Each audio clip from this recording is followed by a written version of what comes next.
Let me see how well a nurse can take pain. Brett Nolan's voice echoed through the hospital corridor, his hand casually flipping the surgical scissors as if testing their sharpness. His eyes fixed on Maya with a sick, perverse delight. Maya stood a few steps away from him, her breathing slowing, as if she were trying to keep her heart from betraying her. He moved closer, inch by inch, the sound of his shoe soles striking the white tile, forming a rhythm that made anyone who heard it deeply uneasy. In that moment, Maya understood something no one else in this hospital could see. Brett Nolan was not there to visit a patient. He was there to clean up a witness. And he believed the badge at his hip was enough to turn every crime into what he called procedure. At the exact instant he thought she would step back, his wrist was twisted hard, his center of gravity yanked off balance, and Nolan's entire body slammed into the tile floor with a dry, bone-chilling crack. His eyes flew wide open, stunned, unable to comprehend what had just happened. As for Maya, the look in her eyes was no longer that of a fragile night shift nurse. Standing before him was an FBI agent protecting the witness he intended to eliminate, and Nolan had chosen the wrong person to touch. That impact was the beginning of the biggest scandal in the history of Harbor Point. If justice is twisted by those who wear a badge, who will stand up to protect the truth? And when the price is a human life, would you dare step into the darkness the way Maya did? Share your thoughts in the comments below. Do not look away, because what you have just seen is only the opening chapter of a storm that has not yet been named. The neighborhood behind the factory that night was covered in a thin veil of mist, the smell of motor oil and metallic residue still lingering in the air as if clinging to the clothes of those who had just ended their shifts. Elias Monroe pulled his jacket zipper higher as the cold crept down his neck, his head still ringing from the compressors that had run non-stop for hours. He was used to taking this shortcut every night, a narrow alley that cut across 3 aging housing blocks and led straight to the main road. Everything felt as familiar as the hundreds of times he had passed through before, so familiar that he did not bother to check whether anyone was walking ahead of him. But tonight, his steps slowed, halted by a vague unease without shape or name. A shout suddenly rang out, dry and sharp like the sound of snapping wood, making Elias jolt upright. It did not sound like an ordinary argument. It was harsh and heavy, threaded with the noise of a body slamming into a wall.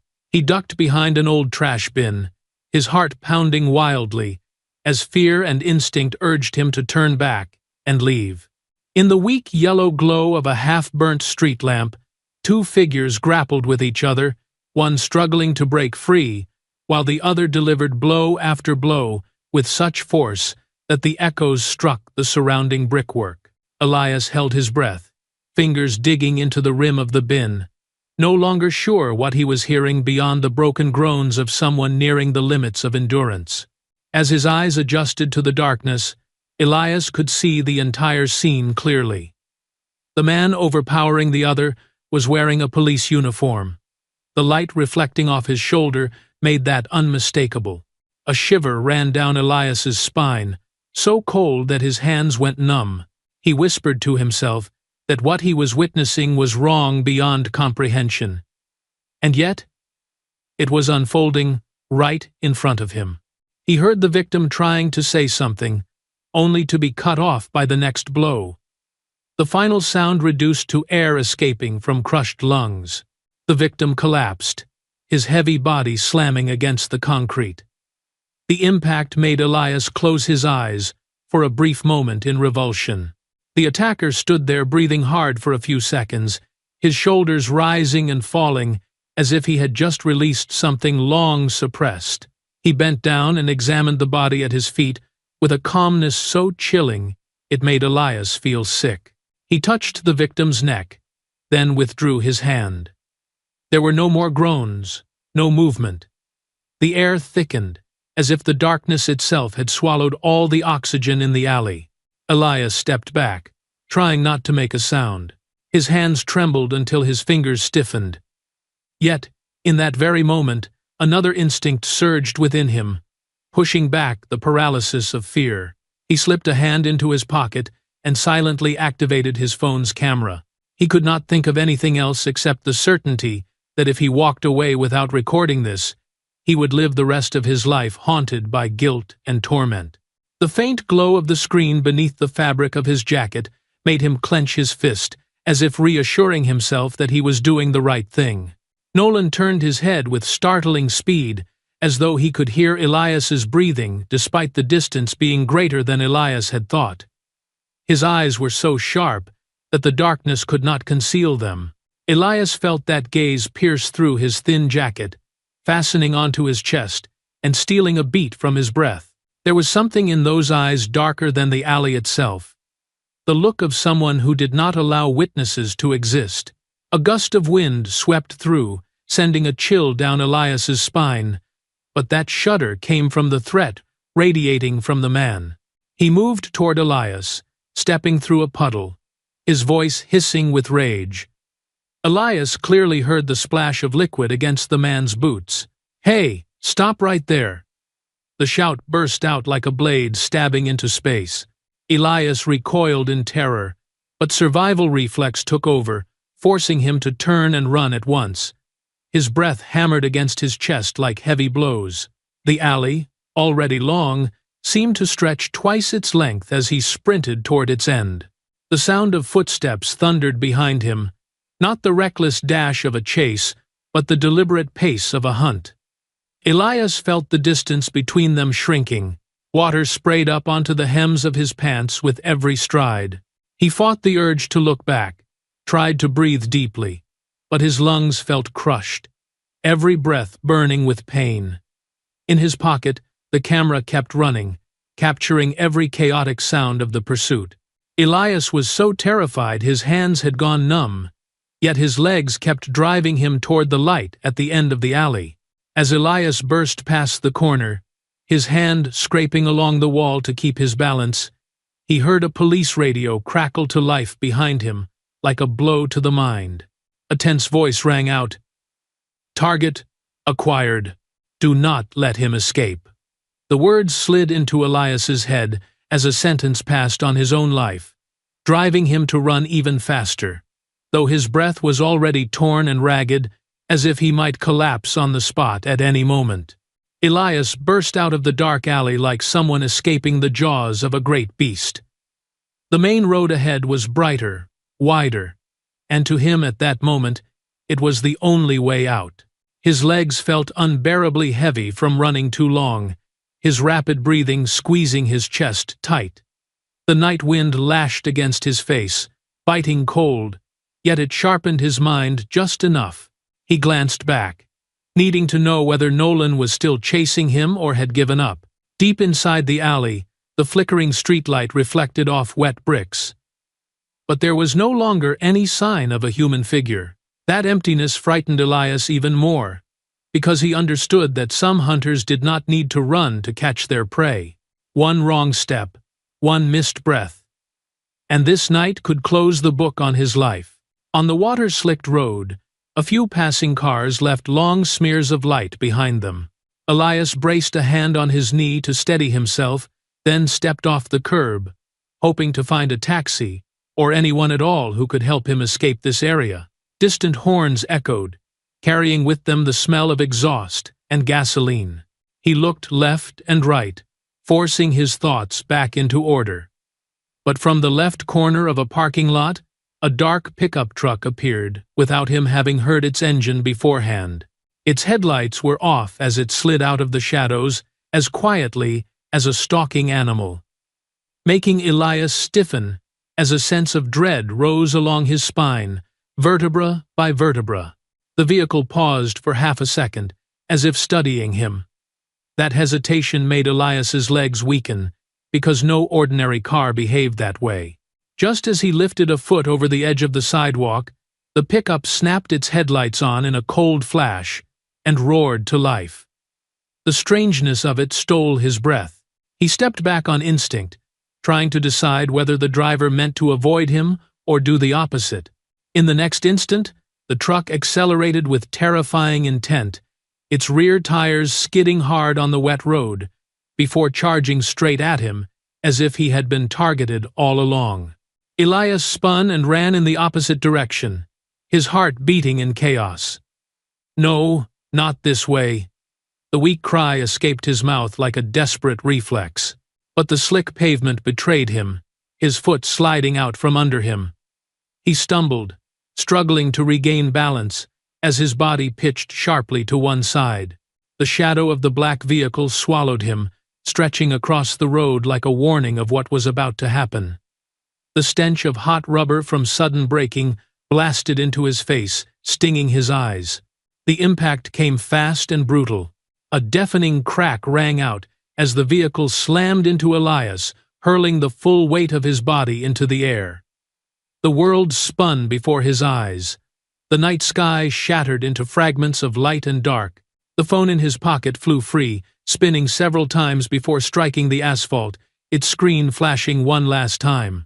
Elias could no longer tell ground from sky as his body fell, his back and shoulders smashing against the freezing road in a violent rebound that made him think his spine had just cracked. His breath exploded out of him in a sharp, agonized gasp. The pickup did not stop, except for a brief grind of tires against the pavement, rubber screaming through the night as the wheels spun hard. The undercarriage skimmed through a puddle, sending up a murky spray, and then it accelerated away from the scene without a single backward glance. There was no sign of panic or hesitation, only the determination to leave, as if running down a human life was simply an action placed exactly where it belonged in a larger plan. Elias lay motionless, his head buzzing from the blow. In his haze, he heard rain mingling with the sound of metal striking the road. A figure stepped closer, wet shoes slapping softly against the concrete.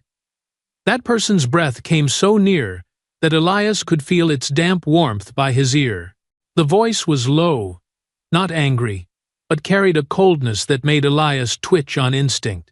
He must not be allowed to open his mouth. The words fell like an order that had been repeated many times among those who had already agreed to do this.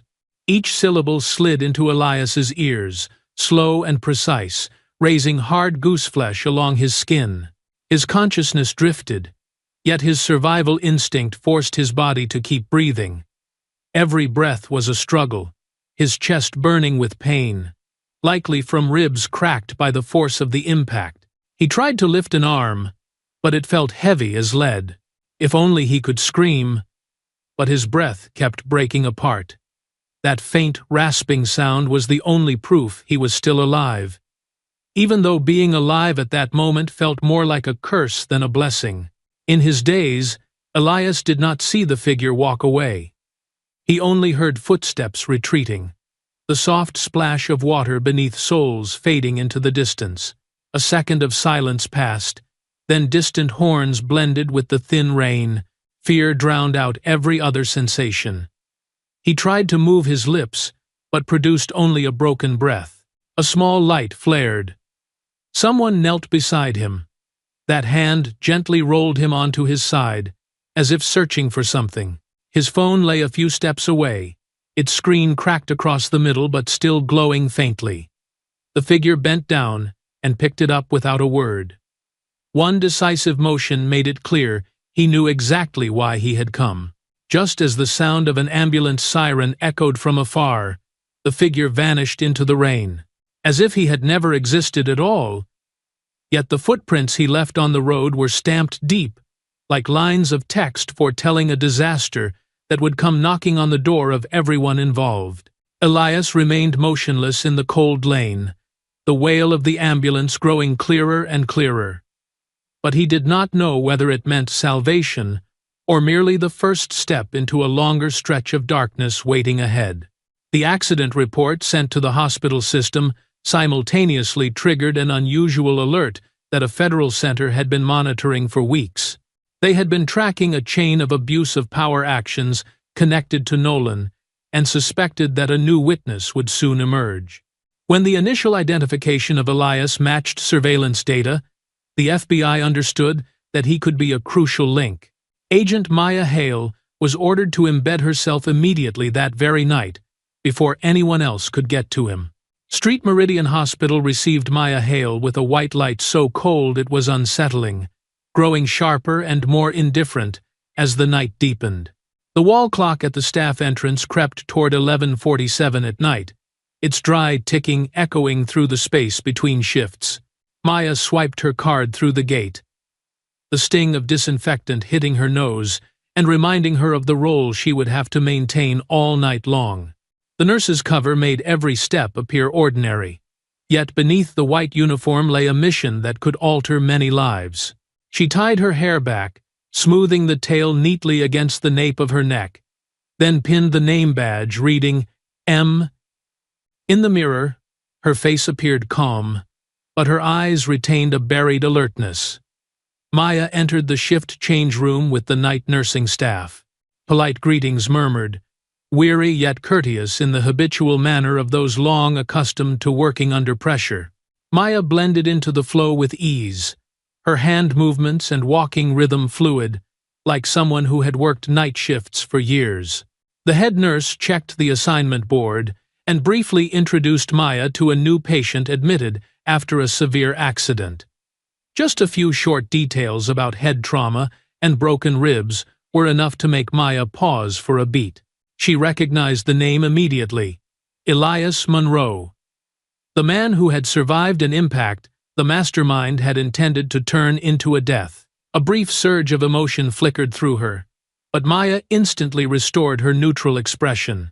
In her mind, she replayed what had happened at the scene through internal reports from the federal unit. Elias was the reason she was here. The intensive care corridor was strangely quiet that night. As Maya stepped in, a few staff members lifted their heads to look at her with expressions difficult to read. They showed no overt reaction, yet there was a guarded quality to them, as if avoiding a subject everyone knew something about. Maya felt the tension saturating the air. Those looks heightened her alertness, because in a hospital environment, unusual silence always signaled something unpredictable. She walked along the corridor, her eyes scanning details others might overlook. The camera in the left corner flickered, and then shut off completely, having gone dark hours earlier. Maintenance logs listed a malfunction, but Maya did not believe in that coincidence. Security had changed shifts half an hour early, something that rarely happened given how tightly scheduled the intensive care unit normally was. A man in janitorial clothing stepped out of the equipment storage room with a quietness that was hard to gauge.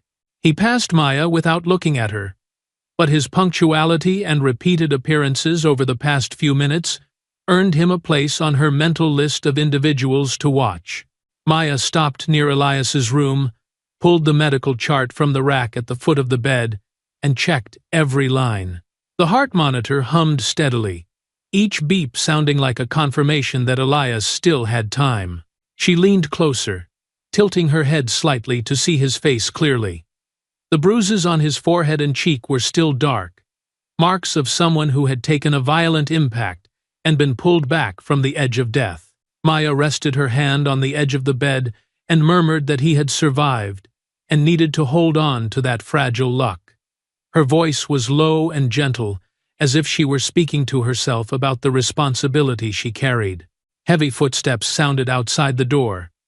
Not the hurried pace of a doctor, nor the tread of security boots. They were slow and deliberate, each step distinct along the long corridor.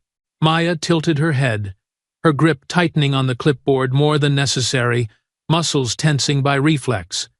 She did not want to make any noise, knowing that any movement here could draw the wrong kind of attention. Instead, she listened carefully, trying to determine who stood outside and what they wanted. A figure stopped directly in front of Elias's door, its silhouette pressed against the frosted glass in absolute stillness. The person did not knock, did not move on. He stood there long enough that Maya felt time stretch like a taut thread. The overhead lights cast his shadow long across the tiled floor, so abnormal that it could not belong to an ordinary staff member merely passing by. He seemed to be waiting for someone, or watching for a reaction from inside the room. Maya took a slow breath, returned the chart to its holder, and stepped toward the door. She opened it evenly, careful not to make a loud sound. Corridor air flowed into the room, shifting the light. When the door opened fully, the figure remained exactly where he had been. No turning back, no stepping away. That stillness gave Maya the unsettling sense that he knew precisely when she would appear, as if her presence had been part of his calculations all along. The corridors of Street Meridian Hospital at night were lit so brightly they felt exposed. White light stretched across the polished tiles like a cold ribbon, leaving no shadowed corner for anyone to retreat into. Every sound dropped to a whisper, from the rustle of nurses flipping through charts to the soft rattle of a medication cart being pulled along. In that atmosphere, the heavy thud of boots rang out, shattering the fragile quiet. Brett Nolan appeared at the far end of the corridor, his gait slow and deliberate, like someone walking into territory he considered his own. One hand rested on his belt, the habitual gesture of a man who viewed the badge on his chest as a pass to absolute power. Nolan stopped in the middle of the hallway, his eyes sweeping over everyone as if taking inventory of who was allowed to exist in this space. Medical staff instinctively avoided his gaze. Some lowered their heads slightly, others turned away and pretended to be busy. They wanted no involvement in something that already smelled like trouble at a glance. Nolan understood this and seemed to relish it, as though their silence were an acknowledgement that he controlled the entire room. One hand brushed lightly against his belt strap, his cold stare searching for an entrance that required no permission. Maya stepped out of the intensive care room with a medical chart in her hand. The light struck her composed face, drawing Nolan's attention at once. Maya stopped a few steps away, wearing the demeanor of a busy night shift nurse. She looked at him calmly, without avoidance. "Which patient are you looking for, officer?" Maya asked, her voice even, soft, yet unyielding. Those nearby heard her, and a few anxious glances shifted toward her, as if they could not understand why a nurse would dare block a police officer's path. Nolan narrowed his eyes. He studied Maya from head to toe, as though trying to determine what kind of person she was. "Move aside," he replied, his voice low and irritated. "I'm checking on a witness in an accident case."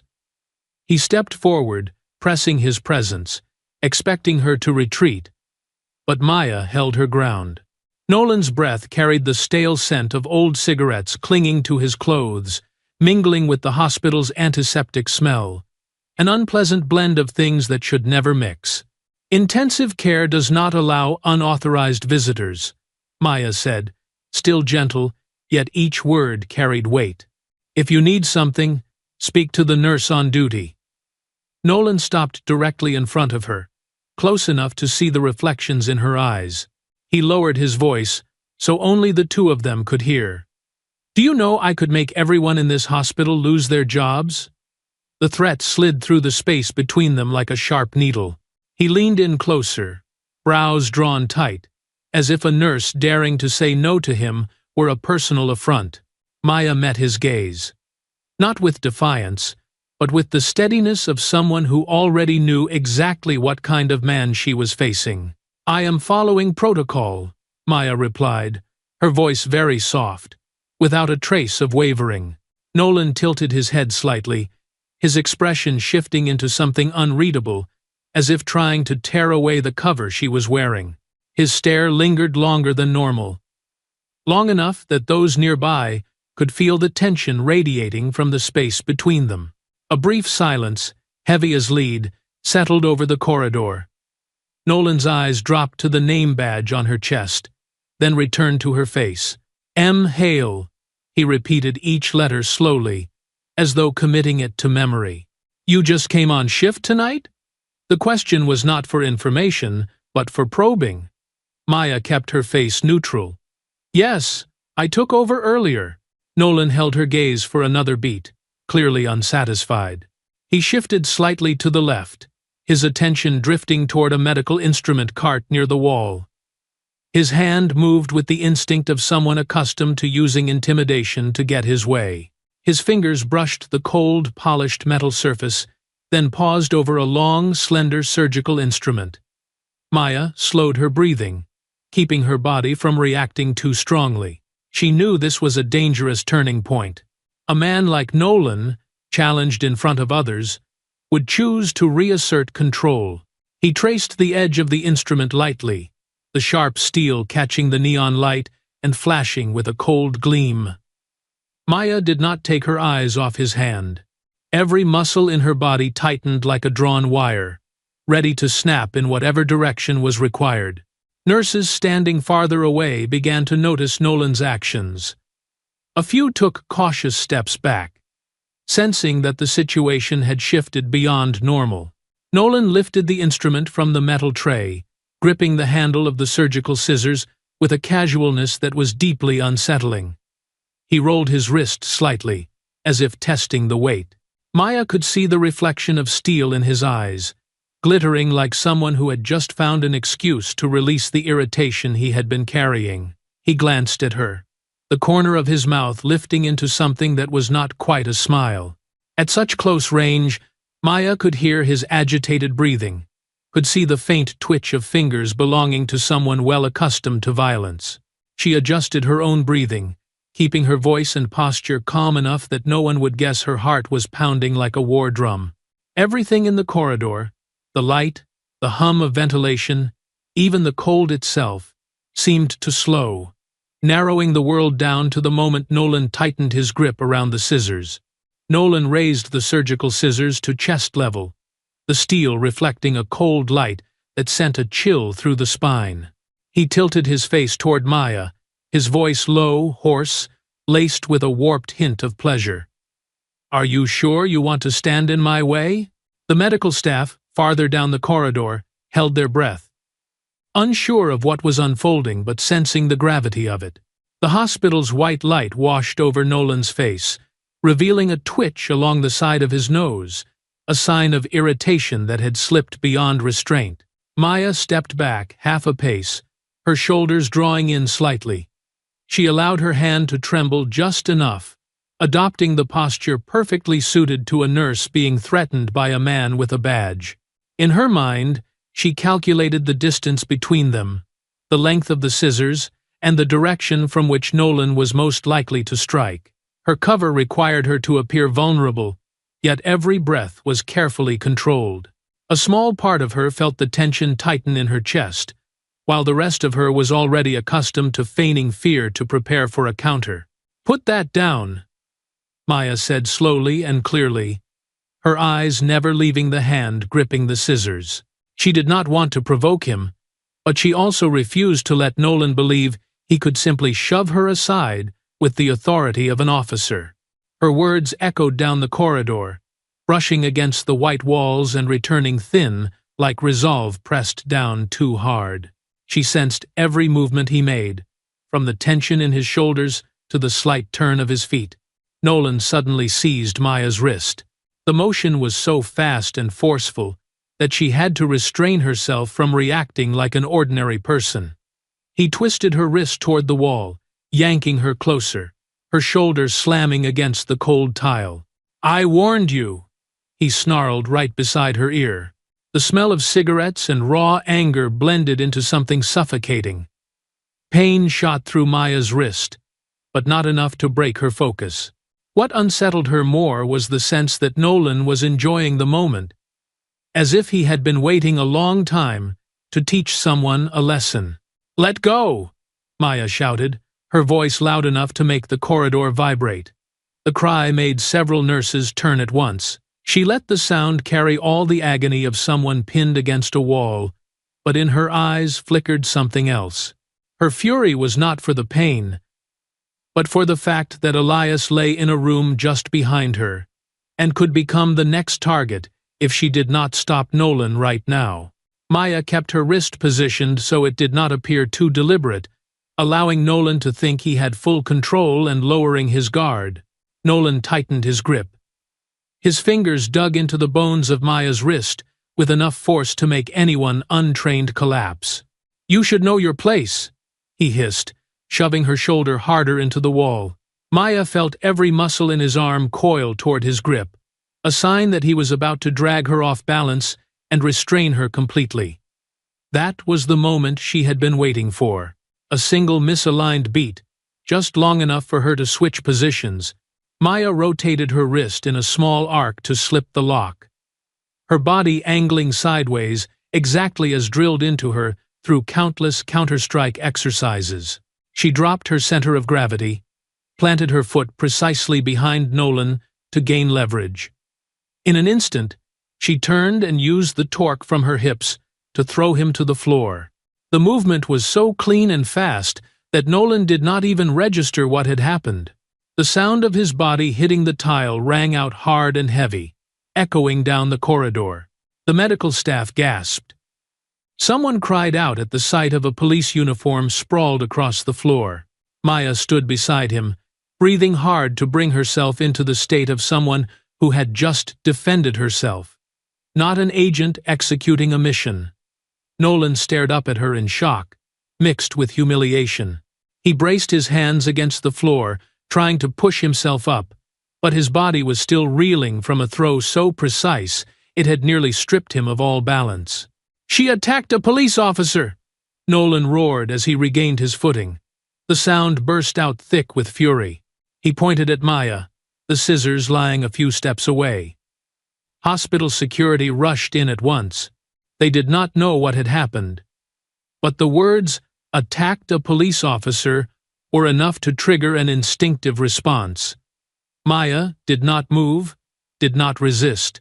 She understood that any attempt to explain or react too strongly would cause her cover to collapse immediately.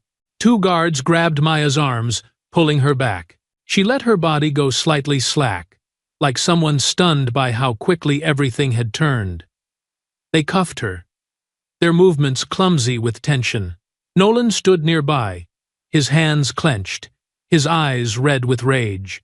She looked at him for a single second, long enough to see the fear buried beneath his anger. He knew that being thrown to the floor by a nurse in the middle of a corridor would make waves, and that he needed to twist the story immediately. As the cold cuffs closed around Maya's wrists, the concealed communication device beneath her collar vibrated softly, a signal reminding her she was not alone. The vibration lasted exactly 1 beat, then a line of text appeared on the tiny display. Maya was pressed against the wall, her wrists constricted by cold cuffs that burned against her skin. 2 security guards held her shoulders tight, while Nolan stood in front of her, his breathing still heavy with rage. He was trying to pass it off as righteous indignation. His eyes carried a warped sense of satisfaction, as if seeing her handcuffed in the middle of the corridor were his way of reclaiming the authority she had stripped from him when she threw him to the floor. The hospital's white light shone on his face, exposing the anger lingering at the corners of his mouth, the kind of anger belonging to someone accustomed to using power to crush anyone who stood in his way. One of the guards looked at Maya, then turned to Nolan with a confused expression. He asked quietly, as if searching for a reasonable explanation for a situation he had not witnessed from the start. Nolan shot him a sharp look, as though the question itself were an insult. "She assaulted a police officer. Detain her immediately," he snapped, his voice so hard it made the guard flinch. The entire corridor seemed to sag for a few seconds, everyone sensing a thin layer of ice settling over the air. Maya lowered her head, her shoulders trembling slightly, perfectly playing the role of a nurse bullied into panic. Strands of hair fell forward, covering half her face, and making her appear even more vulnerable. But beneath her collar, the concealed micro-communication device vibrated 3 times, the pulses so faint that only someone trained would notice. Maya maintained her frightened appearance, yet inside, she released a discreet breath. The FBI had received the signal. They knew she had been detained, and they would intervene in a way that kept her cover intact. The holding room on the first floor was smaller and colder than the corridor. Maya sat on a metal bench, her hands resting on her knees to partially hide the marks left by the cuffs. A guard stood by the door, glancing at her with a mix of irritation and pity. "You should worry about that nursing job of yours," he muttered, as if this were nothing more than a foolish hospital employee getting tangled up with the police. Maya did not respond. She kept her breathing steady, using every second to stabilize her body. Her silence made the guard more uneasy, though he could not understand the real reason she remained so composed. The door opened quietly after a few minutes. A man stepped in, wearing a dark suit, a charcoal tie, his hair neatly combed.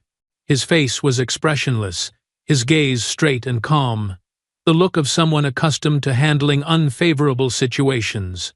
"I am the hospital's legal representative," he said, presenting his credentials with professional ease.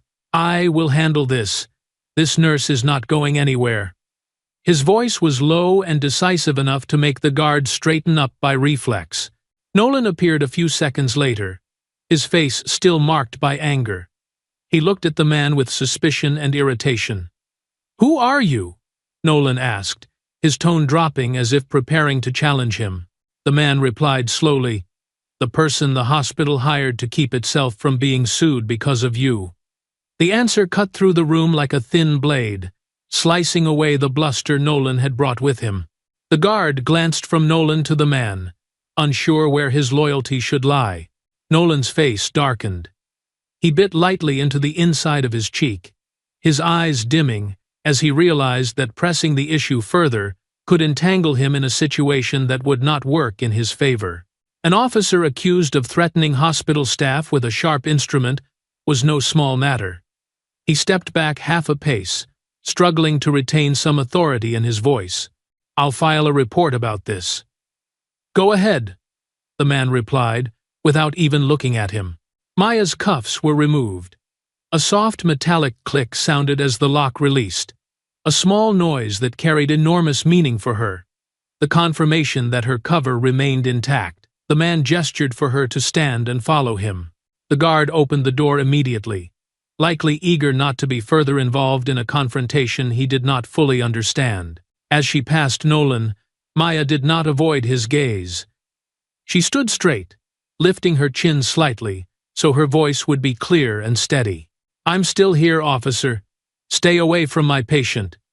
Nolan clenched his teeth, but did not reply, standing rigid with the bloodshot eyes of someone humiliated, yet forced to swallow it. Maya caught the mix of rage and a flicker of fear in his stare, a fear he had not managed to hide in time. This confrontation was not over, and both of them knew it. They left the holding room and stepped into the long corridor, leading back toward intensive care. The night air felt thinner and colder now, as if the hospital itself sensed the subtle shift taking place within its walls. The man walking beside Maya remained silent until they turned into a shadowed corner. "You all right?" he asked quietly. "I'm fine," Maya replied. "You played your part well." He merely nodded. No further words needed. They had not gone even halfway down the corridor when the overhead lights flickered once, then flickered again. Maya stopped, her gaze lifting to the ceiling. The electrical system at Street Meridian was normally stable. Lights flickering at this hour were not common. At the same moment, the indicator lights of the camera system in the intensive care wing shut off all at once. A line of small lights switched from green to black, as if someone had pulled the power.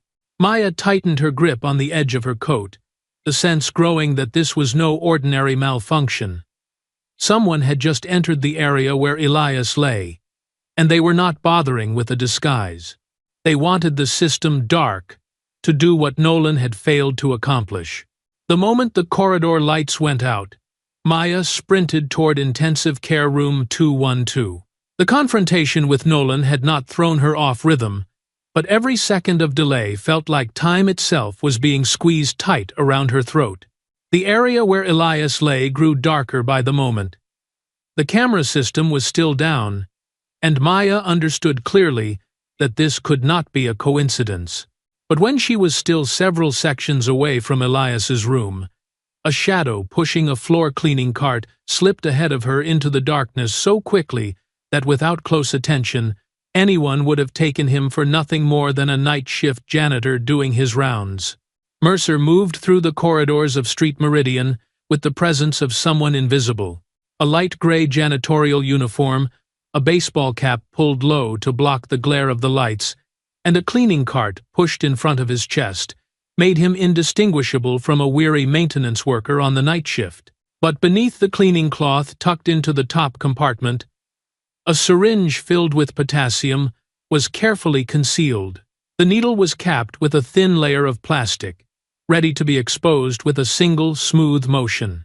Mercer pushed the cart at an unhurried pace, making no noise, showing no urgency, and because of that, no one suspected anything out of place. He stopped in front of the patient directory mounted beside the stairwell, his eyes sliding over each numbered name. When he saw Elias Monroe listed beside Intensive Care Room 212, his gaze paused for the briefest moment, his expression unchanged, but his breathing deepening by a single beat. Mercer gave a slight nod, as if confirming to himself that the target was still alive and exactly where he had been instructed to find him.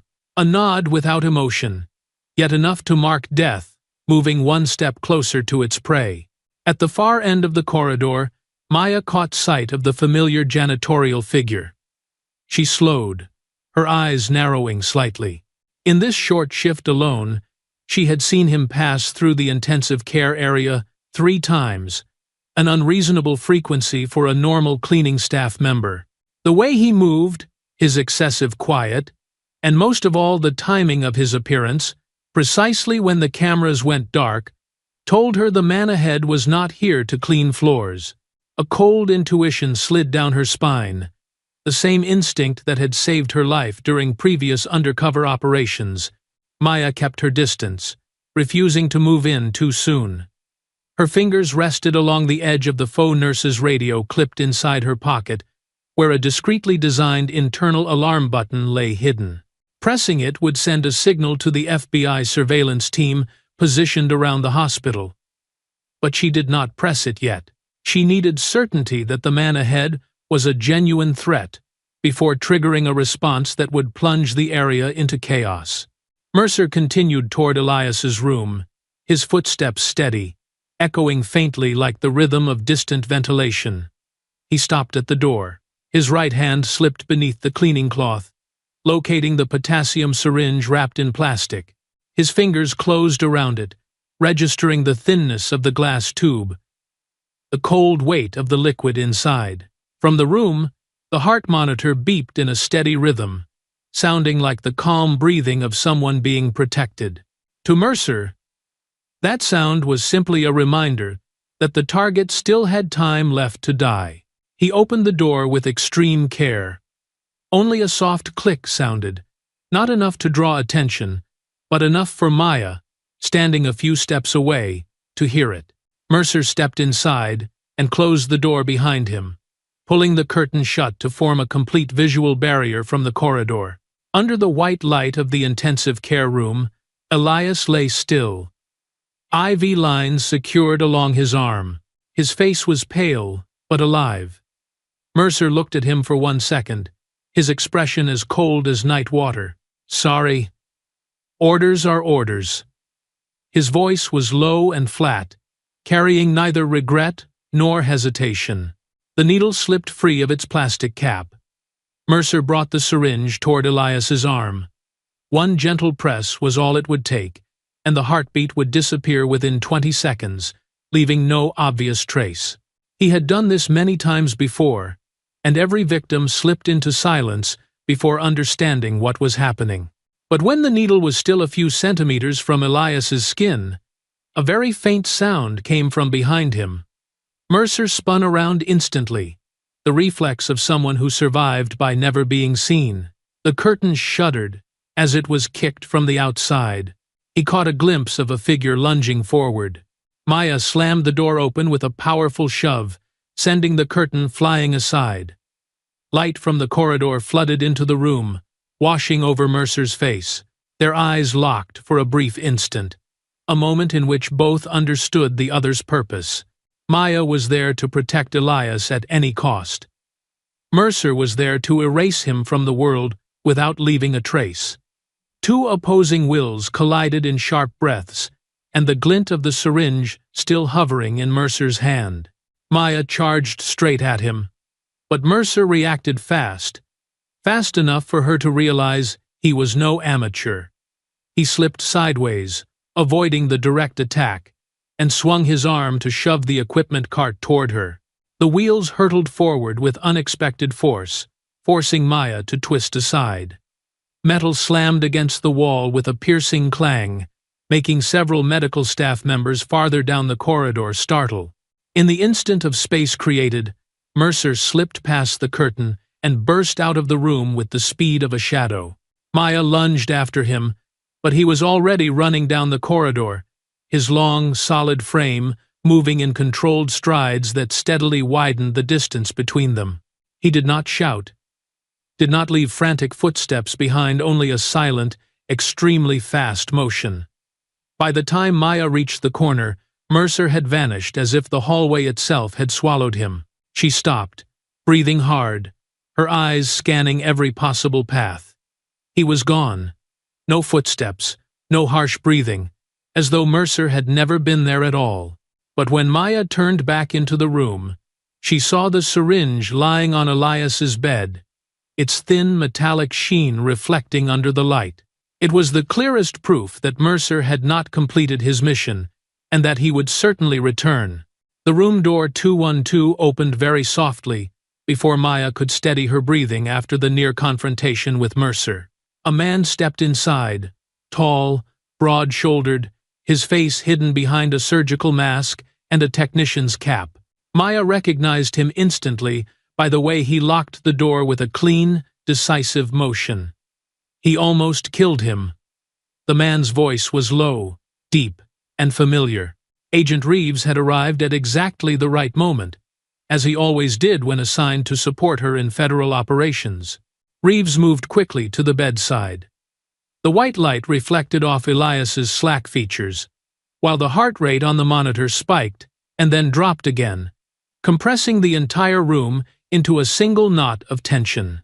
Maya stared at the screen, the flicker of light feeling as if it were striking directly into her chest.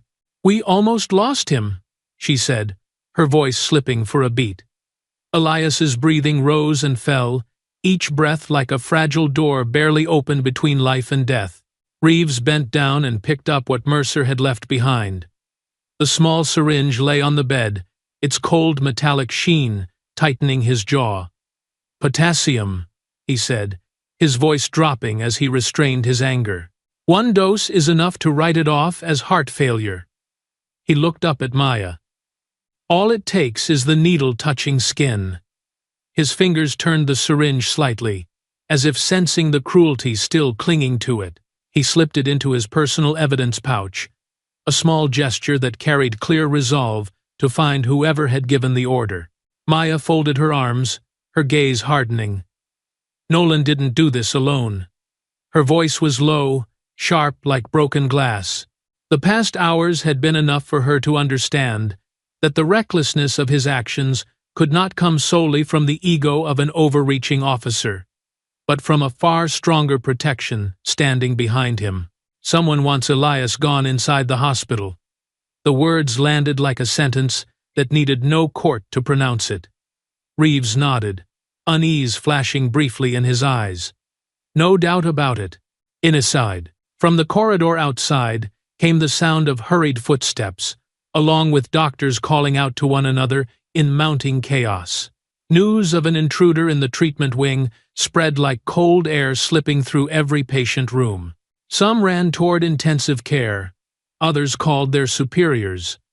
The smell of disinfectant mixed with tension, making the air feel so heavy that Maya sensed it pressing down on her shoulders. A hospital meant to save lives had turned into a battleground between two unseen forces. Reeves stepped closer to Maya, lowering his voice so only she could hear. "This night isn't over. Mercer won't give up that easily." He glanced toward the door, as if already anticipating the next line of attack. Mercer was the kind of hired killer chosen for one simple reason: he finished the job.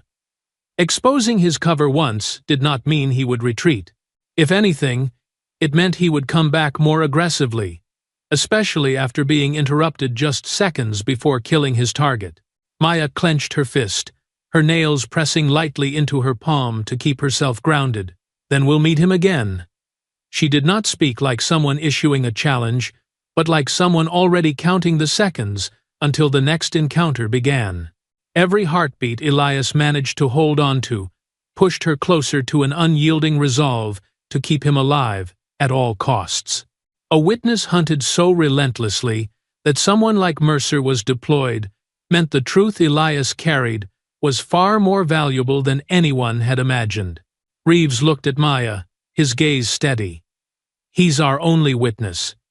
If Elias dies, everything we've been chasing for months collapses."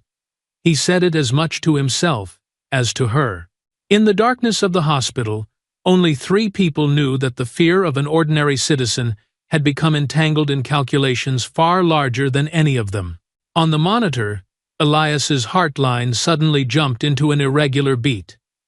Maya and Reeves turned at the same time. It was not an immediate sign of crisis, but a grim reminder that his body was fragile, vulnerable to any disturbance, no matter how small. The rhythm wavered, then settled, plunging the room into a heavy silence. Maya placed her hand on the bed rail and let out a long breath, as if trying to push some of the pressure off her chest. Reeves moved to the door and activated the card scanner to check it. "We need to lock this access until morning," he said, "and hope Mercer doesn't find another way back." But he had barely finished speaking when the internal security radio crackled with a short burst of static, followed by an announcement that froze them both in place. "Alert! On the 2nd floor. Unauthorized access detected." A fake card was used to enter the pharmacy. Reeves looked at Maya immediately. They understood each other in an instant. The pharmacy was not only where critical medications were stored, but also where a secondary passage led directly into the intensive care area for doctors during emergencies. A route much closer than the main entrance, and with the cameras still down, the perfect path for an intruder to reach Elias without being detected in time. The next morning, the first light of day slipped through the curtains of the staff break room, falling across Maya's exhausted face. She opened her eyes to the persistent vibration of the phone on the table beside her. The alert buzzed so insistently that it felt like a warning that something had slipped beyond control. She reached for the phone, her vision still blurred from a night with barely any sleep. But the moment the screen lit up, a cold wave ran down her spine. The video of Nolan shoving her by the throat in the hospital corridor was everywhere across social media platforms. Shares, comments, outrage climbed by the second. She did not even need to open it to know it was spreading like fire poured onto gasoline. A nurse stepped into the break room, a steaming cup of coffee in hand, her eyes filled with awkwardness mixed with curiosity. She hesitated, then whispered, "You're the one in the clip, right? Oh my God! They're talking like crazy out there." Her voice stretched thin with tension. Maya set the phone down and kept her expression composed. "I was just following protocol," she replied, her tone neither raised nor lowered. The words felt like the only barrier standing between her and the storm gathering outside. The nurse nodded, exhaled, and left, likely unwilling to linger near someone who had suddenly become the center of public attention. Without turning on the television, Maya could already hear the distant chatter spilling down the corridor. Someone was watching the clip on a phone, a few voices breaking out in half-shocked, half-angry exclamations. The hospital had never been this loud in the morning. Only hours after the Mercer incident, another wave had crashed in. This time, from the media. Notifications kept flashing across Maya's screen. "Police officer, Threatens nurse inside hospital. Why hasn't this officer been suspended? Street Meridian becomes the center of abuse of power controversy. The headlines were rushed, yet sharp, more than enough to ignite public fury. Across the city, Nolan watched the news from his temporary office inside the police department. He slammed his fist down on the desk, hard enough to scatter documents. His face flushed red with a mix of rage and panic. "Who filmed it? Who posted it?" he snarled, each word bitten off. But no one in the room answered. No one dared to. A younger officer nearby shifted awkwardly, avoiding Nolan's gaze. Nolan flipped his phone over, trying to trace the source of the clip, but there was no original account. The uploader had used an anonymous profile, then deleted it within minutes. That realization pushed him further toward the edge, because it was clear someone wanted him standing squarely in the eye of the public storm. The news reached the chief within 10 minutes, then climbed to the city council within 20. Calls poured into Nolan's office in relentless succession. The same phrases repeated over and over. Accountability. Open an internal investigation. Provide an explanation to the Community Oversight Committee. He stared at the endless stream of emails filling his screen, fully aware that his 23-year career was being dragged into the light in a way he could not control. His jaw clenched, the sensation of being cornered fueling a fury deeper than anything he had felt before. Meanwhile, Maya stood beside the small window of the break room, watching traffic flow along the street below like streaks of light. She knew this would inevitably reach the FBI proper, even though she and Reeves were operating under deep cover. A leaked video meant that someone within the system wanted to accelerate the case. The domino effect had begun, and Maya sensed it would not stop with Nolan being exposed. Everything that had happened since the night before pointed to someone watching, coordinating, or at the very least exploiting the situation for a larger purpose. She sat down at the computer in the break room and powered it on. The screen came to life slowly, then opened the internal inbox. Among the many unread work emails, one message stood out, sent from a completely unfamiliar address. There was no sender name, only a sequence of 4 digits. Maya frowned and opened it. A single sentence appeared in the center of the white screen. "You are not the only one watching him. No IP address, no signature, no metadata. Just that line." Maya held her breath. The sentence did not merely point to Nolan, but to everything unfolding behind him. The sender knew she was tracking Nolan, knew she was not a nurse, and knew exactly why she was at Street Meridian. She read the line 3 times, a chill creeping from her neck down her spine. Her belief that the FBI was the only force monitoring Nolan suddenly wavered. Another entity had entered the game, one with enough skill to access hospital systems and enough nerve to message an undercover agent directly. Just as Maya moved to forward the email to Reeves, the text flickered and vanished. The screen went blank, leaving only a white background. 3 seconds later, the email window closed itself as if it had never existed. Maya stared at the screen for a long moment, her face unreadable, her heart heavy, as though a hand had just tightened around it. She could sense the presence of a third observer, one that belonged neither to the FBI nor to the hospital system, and certainly not to Nolan's side. The monitor emitted steady, stronger beeps than before. The heart rate line crept upward into a stable rhythm, then wavered slightly, signaling life returning after a night where every minute had hung like a thread suspended between life and death. Maya was checking the infusion settings when she noticed Elias's eyelids flutter. The movement was so slight it required careful attention to see.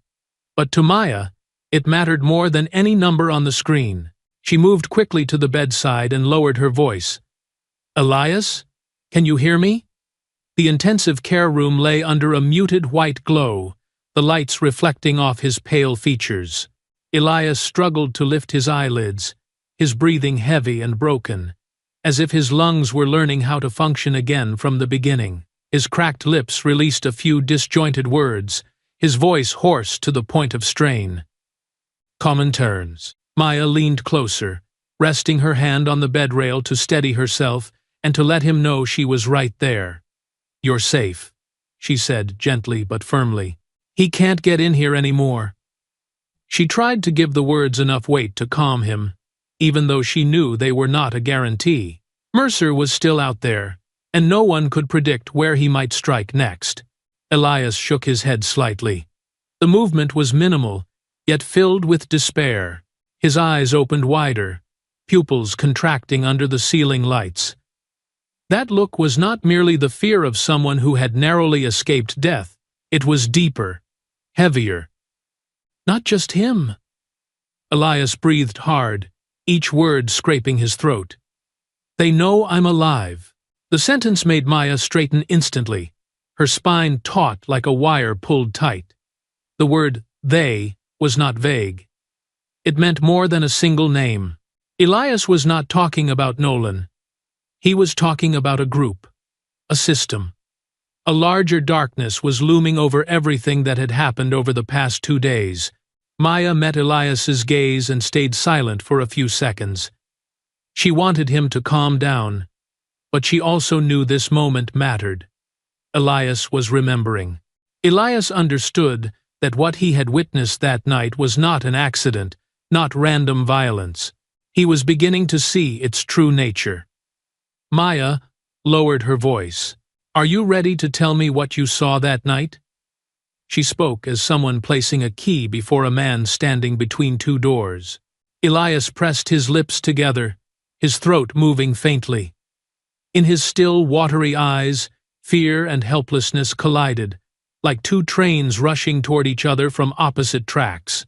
He turned his head to the side, staring into the space as if searching for images from the dark alley. He tried to speak, but his voice caught. Maya did not rush him. She knew he had to cross this line on his own. After a brief silence, Elias whispered, "If I don't talk, they'll kill someone else." His voice was thin as thread, yet carried a truth heavy as lead. He was not thinking about himself.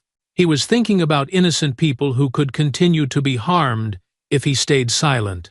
The fear in his eyes did not vanish, but it was slowly replaced by the awareness that he held something others were trying to bury at any cost. Elias looked up at Maya. This time, his eyes did not tremble. He nodded slowly, decisively, like an oath being sworn. "I'll testify." His lips quivered slightly, but his resolve did not. Maya felt the shift in those words, like a surge of water finally finding its way through a narrow rock channel.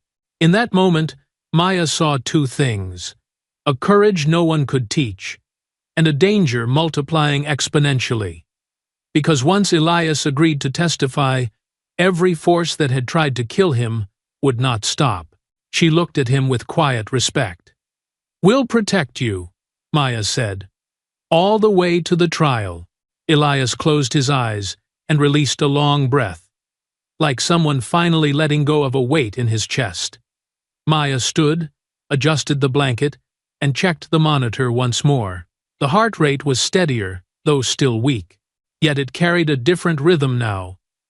The rhythm of someone who had chosen to live, to speak the truth. Outside the room, light shimmered faintly through the frosted glass of the door. Slow footsteps stopped very close. A figure leaned against the wall, head tilted slightly toward the narrow gap. Not a doctor, not a nurse. The figure stood motionless, as if listening to Elias's final words. The eyes behind the glass could not be seen, but the purpose of that presence was as clear as the light cast across the tiled floor.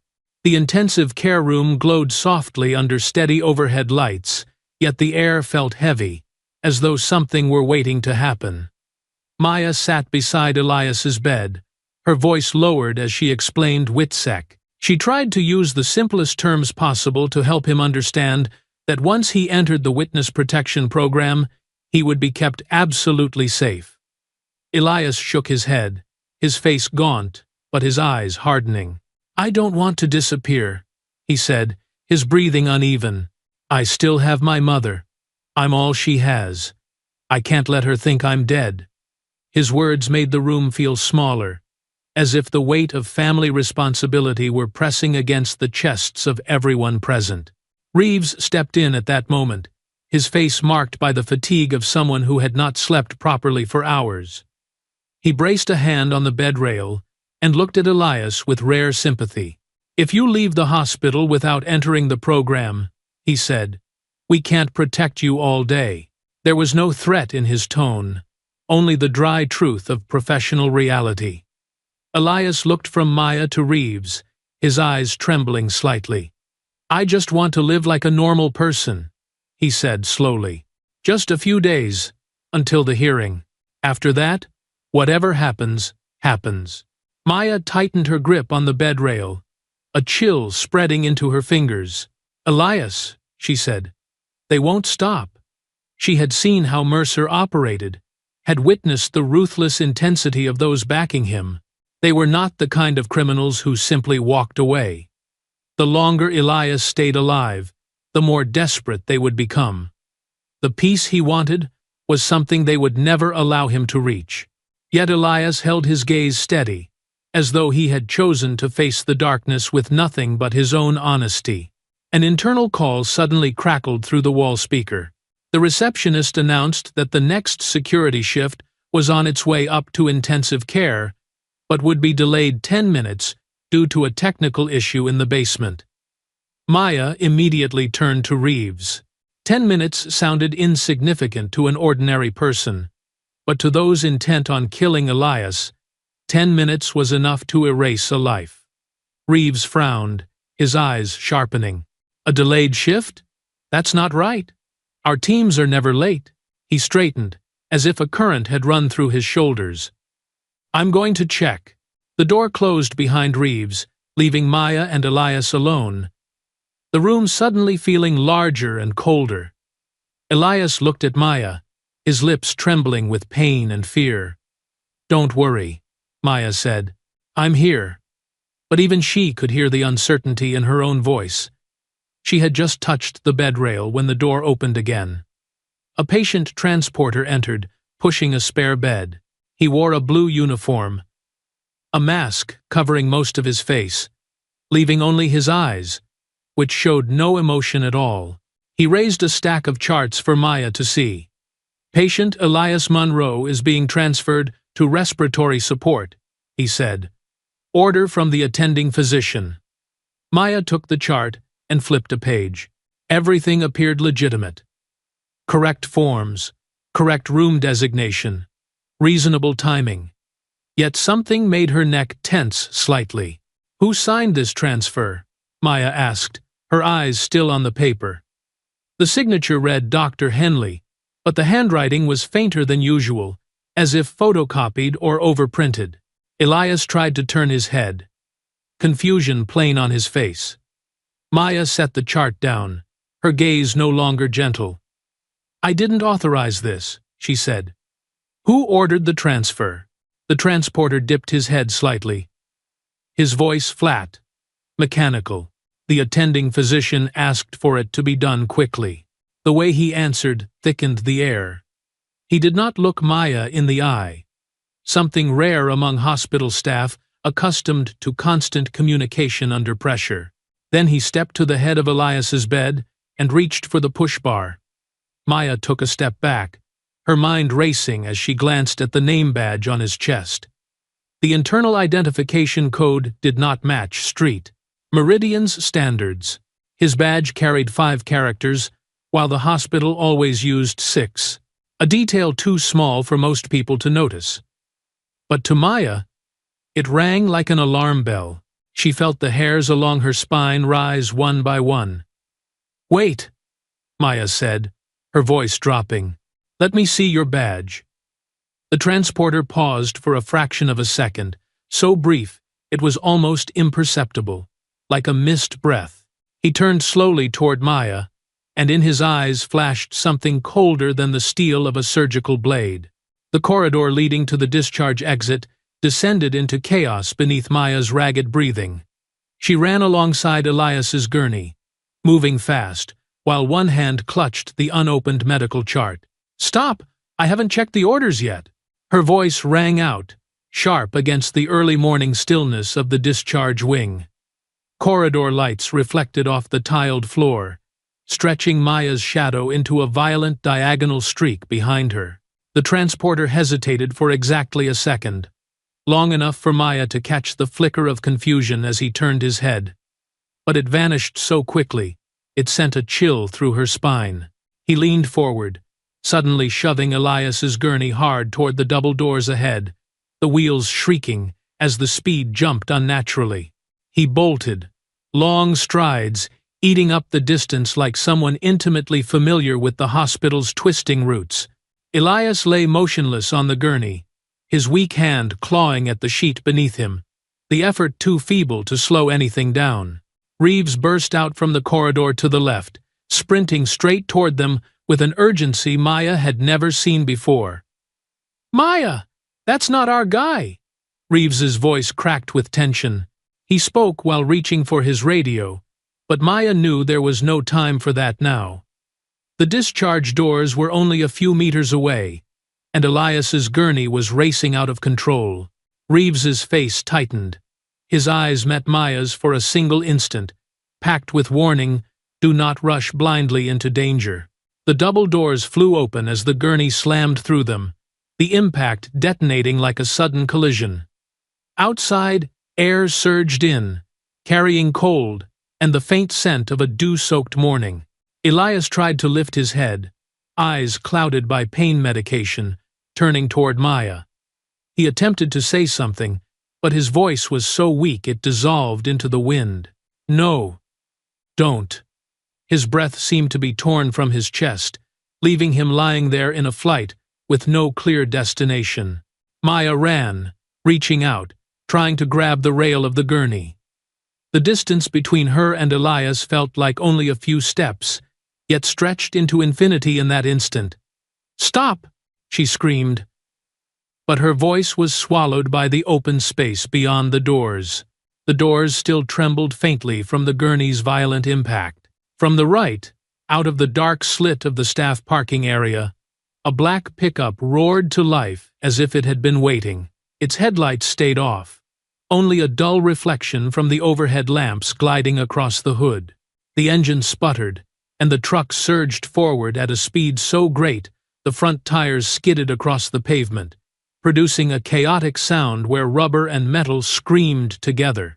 Maya saw the movement in a split second, and her heart seemed to drop into her stomach. She lunged forward, both arms raised in a futile signal, but Reeves yanked her back with more force than she expected. "There's no time!" Reeves shouted, his voice breaking as he recognized what was about to happen. Maya staggered, half her body pitching forward, her eyes never leaving Elias's gurney. The impact struck like fate crashing down into the cold morning.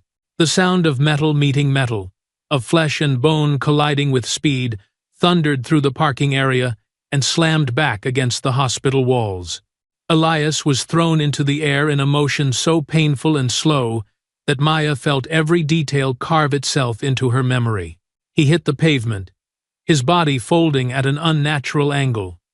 Blood spilled instantly, bright red beneath the white glow of the streetlights.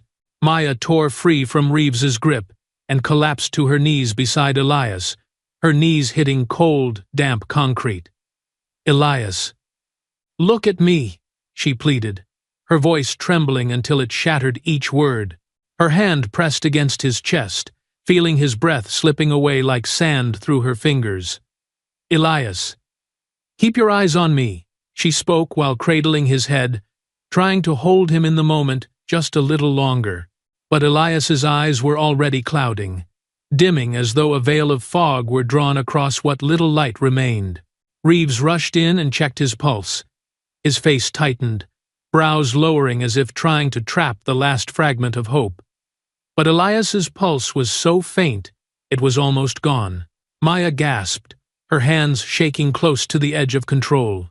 The pickup reversed slowly, then disappeared behind a line of parked cars like a predator retreating after finishing the hunt. Maya bent forward, her forehead nearly touching Elias's shoulder. His breathing had dwindled to thin escapes, clinging to the final scraps of life. "Elias," she called once more, but the sound broke apart in the air, finding nothing to hold on to. Elias's eyes closed gradually, the clouded gaze pulled into a final darkness no one could reach. Wind swept across the pavement, carrying a thin trail of dust over Elias's body, adding one last cold punctuation mark to the death that had just occurred. Reeves straightened and looked around, fury contained but heavy. "They planned everything," he said, his breath weighted like stone. Maya did not respond, her entire focus fixed on the unmoving face beneath her hands. In that moment, her eyes caught a small tear along the lace of Elias's shoe. It had split open, revealing something solid hidden inside. Maya tightened her grip gently around his foot and saw the lace part further, a small silver object pushing out from beneath the fabric. Maya was still kneeling beside Elias's body, her knees numb from the cold seeping up through the pavement. Emergency lights flickered against the gray sky, casting a tragic hue over the scene. Her eyes never left the strange tear in Elias's shoelace, as if it did not belong to the accident that had just occurred. An agent's instinct guided her hand downward, fingers tracing lightly along the edge of the fabric to examine it. Her fingertips met an unusual hardness buried deep inside, not gravel or plastic debris, but something placed there deliberately. She carefully separated the torn fabric, feeling the uneven texture of tape wrapped around the object. Though her hands trembled from shock, she forced herself to maintain the precise control ingrained by habit. As the tape peeled away in small sections, a compact matte black USB drive was revealed, sealed, and unmarked. It was no bigger than half a thumb joint, yet its weight in her palm felt heavier than any piece of evidence she had ever held. Reeves rushed over, his breath still steaming in the cold air. When his gaze landed on the USB, he froze, as if yanked backward by an invisible cord. "Damn it!" he exhaled, his voice low and compressed. He knew he was going to be killed. The words carried layers of grief, anger, and the realization that Elias had seen his own death coming far earlier than they had understood. Maya closed her fingers around the USB, her nails pressing into the plastic casing. Her throat tightened as she looked down at Elias. "Elias prepared for this," she said, her voice caught as if clamped shut. "This is why they could not let him speak." Reeves did not reply, but his face hardened. They both understood men like Nolan and those standing behind him. When a witness knew too much, death was no longer a risk. It was a certainty. The sound of approaching police sirens forced Reeves to pull Maya to her feet. "We need to go," he said quietly, but firmly. "If Nolan shows up and sees you holding that, no one will save us." Maya nodded, brushed away the light rain beginning to fall across her face, and slipped the USB into the inner pocket of her coat. She looked at Elias one last time, emergency lights reflecting off his rigid features, then turned away before her legs could fail her. They slipped through a side door, leading to the eastern corridor, an area rarely used in the early morning. Their footsteps echoed softly against the cold tiles as they moved quickly. Maya kept one hand tight against her coat, the sensation more like holding a final confession than an inanimate storage device. The overhead lights burned steadily, yet everywhere she walked felt subtly diminished, as if the entire hospital were being watched by an unseen hand. Inside an unused staff room, dim yellow light washed over the walls, rendering the space as silent as a clandestine laboratory. Maya shut the door, locked it, then drew the curtains tight until not a sliver of light remained. She opened her encrypted FBI laptop, her hands trembling slightly as she placed the USB on the desk. Reeves stood beside her, arms crossed over his chest, as if shielding her from something lurking beyond the door. The moment Maya plugged the USB into the port, the screen went completely black. A single line of white text appeared, stark and cold. Enter passphrase. No icons, no instructions, no menu. It looked like a doorway into a dark tunnel, where one wrong character could trigger total data destruction. Maya leaned back in her chair and closed her eyes briefly, forcing herself to recall Elias's expressions during his final hours. She remembered his eyes, the tiny tear that never quite fell, the way he whispered what terrified him most. Not death. Not pain. Elias feared repetition, that if he stayed silent, someone else would become the next victim. A sharp vibration pulled Maya back. Her phone displayed a new email. Strangely, it had no subject line, no sender address, no timestamp. Only a single symbol appeared, a blue flame, glowing so vividly it made the screen feel cold. Maya opened the message, her heart pounding once hard as she read, "He trusted you. The password is what he feared most." Reeves leaned in to read, then frowned. Who sent this? Maya tried to open the metadata, but there was nothing. No IP address, no timestamp, no digital trace at all. It just appeared, she said softly. Reeves drew in a slow breath, as if swallowing his unease. Maya, someone is watching every step we take, and they knew Elias well. Maya turned back to the screen. The words "enter passphrase" continued to blink, like a heartbeat waiting to be activated. She placed her hands on the keyboard and typed the phrase that surfaced in her mind, like Elias's final imprint. Another victim. Reeves's eyes widened, about to ask something, but Maya had already pressed enter. The screen lit up. Rows of folders burst into view like a wall collapsing. Each file bore timestamps, coordinates, compressed images, and audio logs. But before Maya could open a single one, the screen flared crimson. A warning consumed the display. Unauthorized viewer detected. A faint crackling sound rose from the speakers, like electricity running through a frayed wire. Then a voice emerged, low, slow, and distorted into jagged fragments, metallic and broken. I did not expect you to find it so quickly. It was not a threat, not mockery. It sounded like a greeting from someone standing behind a curtain, watching them from the beginning. Reeves reflexively drew his handgun, though he knew it was useless against a digital intruder. Maya kept her eyes fixed on the screen, a cold sensation crawling along her spine, as if invisible fingers had settled at the back of her neck. They had not touched the data, yet someone had already seen them, had been inside the system before they ever arrived. The screen went black, then flickered back on, with a single line of red text pulsing steadily. I am already inside. Maya sat motionless for several seconds before the dark screen, illuminated only by the fading red glow of the warning message that had just vanished.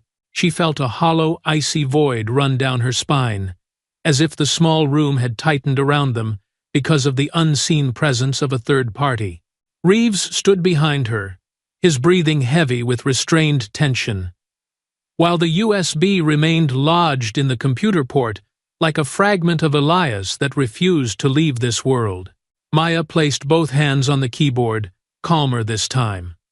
If someone was watching, they would watch her move forward, because turning back was no longer an option. She entered the passphrase again, but this time, instead of the phrase she had used before, she typed slowly, "Fear of being seen."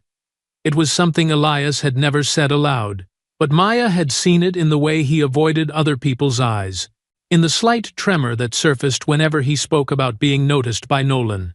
When the final hyphen appeared, the screen flashed, as if drawing in a long breath after being submerged for too long. A video window opened, the frame shaking so violently that Maya had to squint to focus. Heavy breathing sounded before the image fully resolved.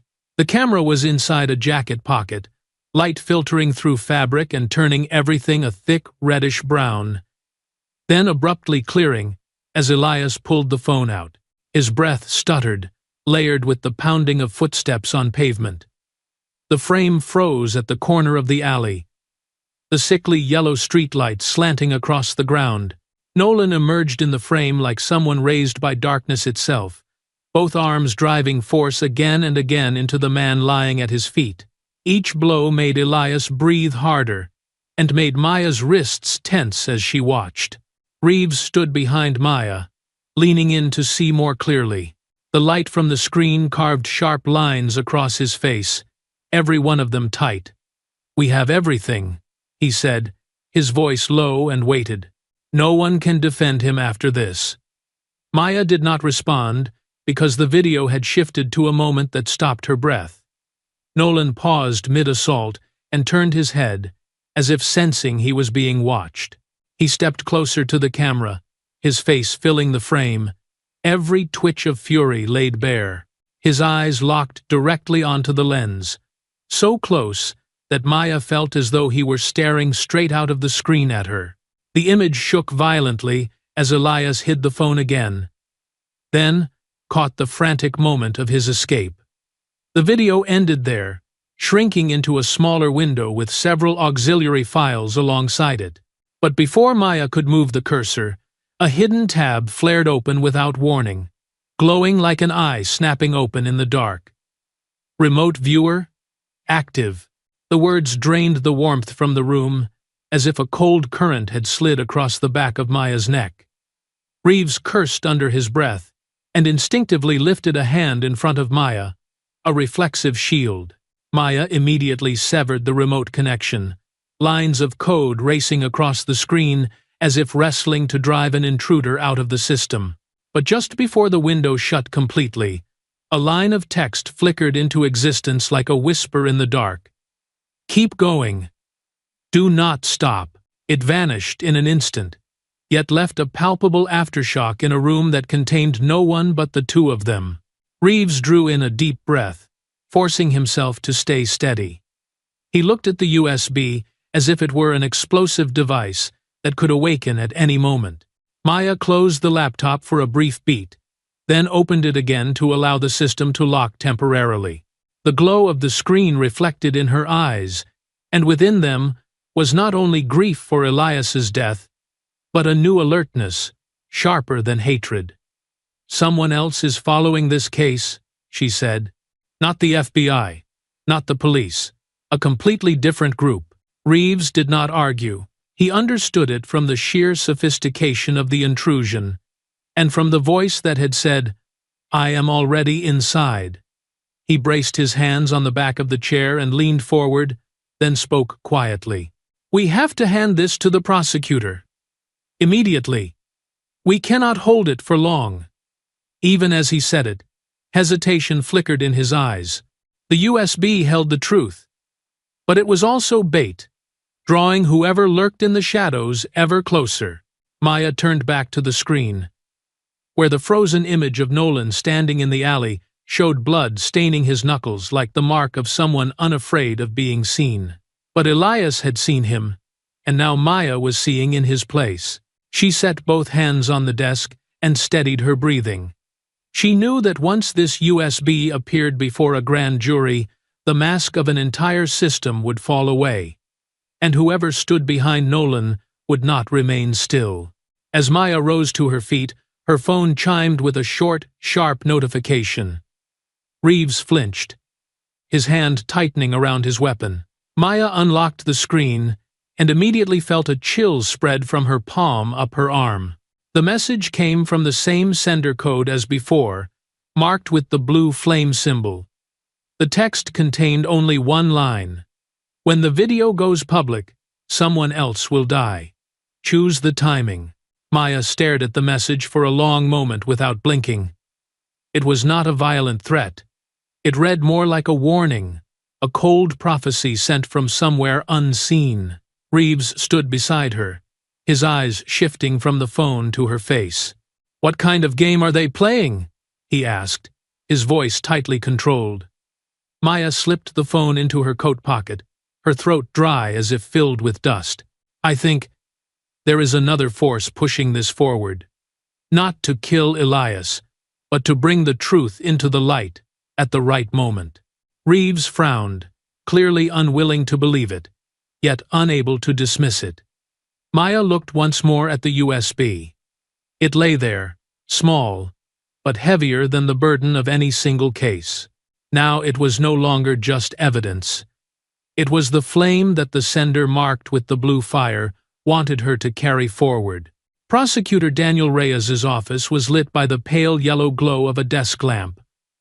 Stacks of case files rose like columns, making the small room feel as though it were closing in around the old wooden desk. Daniel rubbed his forehead, deep creases carved into it like knife marks. "No witnesses," he said aloud, as if he needed to hear it to believe the hopelessness of the situation. "The victim's family is afraid to testify. We have only an anonymous nurse and an unverified USB." His voice dragged, heavy as stone pressing down on his chest. Maya stood across from the desk, her coat still carrying the smell of disinfectant and road dust from the parking lot where Elias had drawn his final breath. She set Elias's USB on the desk, her hand weighted as though she were laying down her own heart. "You will have a video," she said, not raising her voice, yet unyielding. "And it's clean." Daniel looked at the USB as if it could either save or end his career in a single morning. He knew all too well that presenting a video to the grand jury without verifying every single pixel amounted to political suicide. He looked up, his eyes fixing on Maya. "Are you certain it hasn't been tampered with?" Daniel asked, his tone sharpening. "The court will crush me if there's an error. One metadata discrepancy, one anomaly in the hash code. They'll tear this case apart." Maya opened her mouth to respond, but Reeves stepped forward. He appeared calmer than he truly was, though Maya could see his hand tighten slightly behind his back. "Metadata is intact," Reeves said, placing a report file on the desk. "Hash code matches. But—" He paused, steadying his breath. "There's an external observer. Not FBI. Not hospital systems. The intrusion signatures are too sophisticated. I can't trace the source." The air in the room seemed to sag. Daniel clenched his fist, his face hardening like stone at those words. "An external observer." "Who?" Daniel asked, his voice lower, sharper. Maya shook her head, meeting his gaze. "We don't know," she said, "but he wants the video to reach the grand jury." The sentence swept through the room like a cold draft. Whoever wanted the video exposed was not necessarily on their side. He might simply want to burn someone with the truth, or burn everyone. Outside the glass walls, camera lights flashed relentlessly as the press crowded the prosecutor's office. A crowd gathered, holding signs about police abuse of power, calling for an investigation into the death of the man beaten by Nolan. And amid that chaos, Nolan stepped out of the police station, his face free of fear. He looked at the reporters and gave a faint smile. The smile of someone who knew the system that had protected him for 23 years would continue to do so. Daniel unconsciously watched the scene through the window. Nolan's smile drew his lips into a tight line. "If I submit the video," he said, his voice dropping, "we ignite a war where no one knows who's pulling the strings behind the curtain." He rolled a pen between his fingers, weighing both political and legal fallout. He had seen cases destroyed from within by the force of hidden powers. Maya placed her hand on the desk and leaned forward, as if pulling Daniel's attention back where it belonged.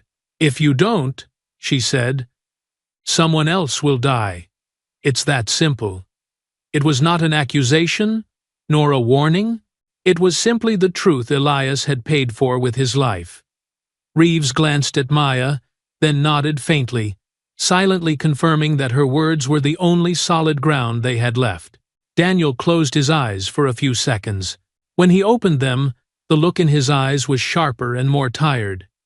He rested his palm on the USB, as if laying a hand on a verdict.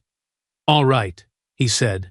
"I'll enter it into the file for the grand jury, but we have to prepare for every possibility." and we need to find ways to protect everyone connected to this case."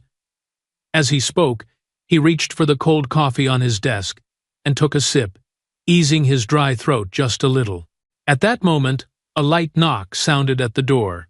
Not a knock, asking to enter, but the sound of something being set down on the floor. Reeves reacted instantly, stepping to the door and opening it a crack. No one stood in the hallway. Only a large brown envelope lay centered in the doorway, with no sender name and no postal mark. Reeves bent to pick it up, and Maya felt a familiar chill run from the nape of her neck down her spine. The same sensation she had felt when the email marked with the blue flame arrived. Reeves placed the envelope on the desk as if it might explode. Daniel glanced at it, then tore open the top edge, his eyes narrowing at what lay inside. Another USB, matte silver, heavier and more solid than the usual kind. No lettering, no label, no indication of origin. Daniel looked from Maya to Reeves, as if expecting an explanation, but neither of them spoke. No one in the room said a word. The silence was thick enough to hear the faint clink of metal as the silver USB touched the bottom of the envelope. Maya leaned closer to look at it, and one thing became instantly clear to her. Whoever had sent it wanted this USB to reach them at this exact moment, and had no intention of revealing themselves. Daniel spoke quietly, his voice roughened. "This case has another player." Maya swallowed, the feeling that someone was bending the path of the truth along a trajectory they could not yet see tightening in her chest. "No," she replied, her eyes still on the second USB. "Not a player. A force." Outside, the shouts of reporters grew louder. Nolan had just smiled at them again. And inside the room, the three of them stood around the desk, staring at the newly arrived silver USB, like an invisible hand placing the next piece on the board. A chill ran down his spine, the kind a prosecutor feels after handling countless major cases, yet never seeing evidence arrive in this way. A matte black USB landed in his palm, heavier than it looked, as if carrying the gravity of a secret capable of overturning the entire balance of the case. Reeves stepped closer, put on gloves, and carefully took the USB. He slid it into a mobile forensic pouch, his movements quick and precise. "No fingerprints," he said, eyes scanning the results on the screen. "No DNA, no fibers, no skin oil. Whoever sent this knows how to erase themselves. Extremely professional." Daniel folded his arms, watching every motion. Evidence without an identity was the definition of a detonator. The sender could be an ally, or someone intent on burning everything down with a single, well-timed exposure. Maya stood beside the table, silently observing. When Reeves gave a small nod of approval, she plugged the USB into an isolated examination device, avoiding all network connections. The screen lit up. A video appeared, frame for frame identical to the one on Elias's USB. The rainy night, Nolan's shadow turning, the brutal blows, the heavy impact, then his face snapping toward the camera. There was only one difference. A thin line of text appeared in the lower corner. "For the jury. S. Ses?" Daniel repeated, rising slightly from his chair, as if he needed physical distance to process what he was seeing. "Who is S? Spectre? Shadow? Some group?" He listed names associated with rumored underground networks he had heard about over the years, whispers of forces behind major corruption exposés that had never been officially confirmed. The air in the room thickened. Each of them was trying to connect that single letter to an entity they had never seen, but which was clearly tracking them closely. Maya tilted her head, her eyes fixed on the letter S. "Whoever it is," she said slowly, "he wants Nolan in court. He wants this case to explode at the right moment." In her mind flashed the anonymous email she had received earlier. The thought reinforced her growing certainty that the sender did not intend to harm them, but was not standing with them either. He had his own objective, and whatever Elias had left behind was only one piece of a much larger picture. Daniel ran a hand through his hair, his sigh filling the small room with the sound of a man standing on the edge of his career. "I cannot take anonymous evidence to the grand jury," he said. "Not without expert verification. I cannot rely on belief." Maya opened her mouth to respond, but Reeves had already placed the FBI laptop on the table. "Here," he said, firm and clear. "We verify it. Metadata intact. Hash code matches. No edits, no deepfake. The two versions are identical frame by frame, but encoded on two different devices, which means the sender has either the original recording or a first-generation copy." Daniel stared at the report as if at a door that had opened and pushed him straight into darkness. "So that means at least one source other than Elias possessed this footage." Reeves nodded. "And that source wants you to use it." Maya looked at both of them, recognizing the truth they were all avoiding. A force belonging to no agency was steering the case by placing stones in the path at exactly the right moments. Daniel walked to the window. City lights reflected in the glass, outlining every line of worry on his face. "We are being pulled into a war without knowing who the enemy is," he said, one hand resting on the cold sill. "If we release this video, Nolan and everyone above him will be driven into a corner. So will we." Maya stepped forward slightly. "A corner is still a place to stand," she said, her calm tone making Daniel turn to look at her closely. "But if we stay silent, Elias died for nothing. And others may die next." Reeves pressed his lips together, silently agreeing. He had seen too many cases smothered in the dark. He had also seen moments where a single truth, released at the right time, could change everything. Daniel returned to the table and picked up the black USB. "All right," he said, his voice low but resolute. "We take the battlefield into the courtroom. I will submit both versions, with expert certification. The grand jury will not be able to ignore it." He set the USB down, the light tap sounding sharp, like the chambering of a round. The moment had arrived. There was no retreat. Maya let out a long breath she had not realized she was holding. Reeves slipped the report into his jacket, ready for the most dangerous phase of the case. All three of them understood that this decision placed not only Nolan in the crosshairs, but themselves as well, directly opposing those powerful enough to erase evidence in seconds and deliver a USB to a prosecutor's door without leaving a trace. Daniel gathered the files and moved toward the door. As his hand touched the handle, the security camera light in the upper corner flashed once, just a second, very brief, but enough for Maya to sense something wrong. The building's cameras normally maintained a steady light. A flash meant a reset. A reset meant someone was viewing or interfering with the system. She looked up, her eyes meeting the glossy black lens. A strange sensation slid along her spine, cold and sharp like the edge of a blade. Reeves also stopped, following her gaze. "You see it too?" she asked quietly. Reeves nodded, his voice low enough that Daniel could not hear. "Yeah, we're being watched." Ease 9. The camera blinked once more, then returned to normal, silent and still as if nothing had happened. But Maya knew better. An invisible hand was watching, waiting, and perhaps guiding the story along exactly the path it wanted. The courtroom was packed that day. Daniel paused for a second before the doors, his hand tightening around the handle of his case folder, a heavy pull dragging from his chest down into his stomach, as if he were carrying a stone no one else could help him bear. When the court officer opened the doors, the cold air conditioning mixed with the smell of fresh paper made it unmistakably clear that this was the moment when every truth would either blaze into the open or be swallowed whole. The grand jury sat full. 16 faces turned toward him, each pair of eyes holding a different shade of doubt.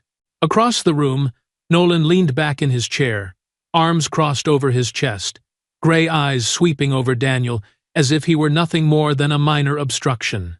"Don't expect to scare me with cheap tricks," he tossed out lightly, the words dripping with contempt. Daniel did not respond. He pulled out his chair, set the folder on the table, and kept his breathing steady so the tension would not show. Nolan's cold composure was something he had prepared for, but the sense that Nolan was hiding something only made the air feel tighter. Daniel removed the USB from its protective case and plugged it into the projector. The soft click of the port echoed, and the entire room seemed to stop breathing. The silence was so deep that Daniel could hear the faint inhale of an elderly juror seated in the third row. A man known for following every case involving police conduct. All eyes turned toward the screen, waiting for what would decide the fate of many people in the room, including Daniel. The video opened with a shaky frame, dim streetlights, Elias's panicked voice blending with rain striking concrete. "I don't know if anyone can hear this." Then the wind was cut off by the sound of Nolan's shoes hitting the pavement. Thick, heavy, sounds like bone against brick. The frame tilted, and Nolan's figure came into clear view, the first blow landing on the victim, who was trying to sit up. The impact rang through the courtroom like a real sound, loud and brutal. The youngest juror leaned back slightly, a hand rising to cover their mouth. The second blow was even heavier, and the victim's groan made the entire room tighten. Daniel did not look at the screen. He watched their reactions instead, registering every detail. Widened eyes, clenched fists, shock, anger. Everything was unfolding at exactly the rhythm he had anticipated. One juror whispered, voice trembling, "My God! He meant to do it." The murmur spread like a ripple, shifting the tone of the room. Daniel straightened, his voice when it came out low and sharp like a cold blade. "What you have just seen is not an accident. No self-defense. This is murder concealed." He let the words hang for a few seconds, allowing the air to change from doubt into recognition. Nolan suddenly sprang to his feet, his chair crashing backward with a harsh clatter. "Cut it off!" he shouted, his face flushing red. "That video is staged. That bastard deserved." He did not finish the sentence before Daniel pressed play again. The image jumped to the moment Nolan turned and stared straight into the camera, his face swelling across the screen. His eyes were wide, feral, his breath heavy, as if pressed directly against the lens. A sharp intake of breath escaped someone in the room. Nolan's features were far too clear to deny. One juror began scribbling notes, another shook their head, and someone leaned forward to see more closely. Afraid of missing a crucial detail, Daniel looked at Nolan and caught the small movement in his throat, as if he were swallowing words he had been about to unleash. Nolan's confidence fractured into fine, visible cracks. The video continued, each frame carving into the shell Nolan had built around himself over the course of his career. The next heavy impacts were so clear that Daniel saw several jurors narrow their eyes, unable to endure the brutality playing out in front of them. When the victim collapsed and his head struck the ground, an older woman turned away, covering her eyes. Daniel stood beside the table, both hands resting lightly on the wood. "I am not asking for your sympathy," he said. "I am asking you to look directly at what is happening in this city. Elias Monroe died because he saw what you have just seen. And you know very well, if this truth is not brought into the light, more people will die." The room fell into absolute silence, as if all the air had been drained away. Nolan slowly lowered himself back into his seat, his fists clenched so tightly his knuckles went white. He glanced toward his attorney, but the man avoided his gaze, clearly understanding that the video had stripped away an entire wall of defense. Arguments about self-defense, perceived threat, and professional reflex now rang hollow against the deliberate blows and the animal fury on Nolan's face in the footage. Daniel pressed pause. The image froze on Nolan's face, inches from the lens. "This," Daniel said, his voice low but firm, "is the moment he realized there was a witness.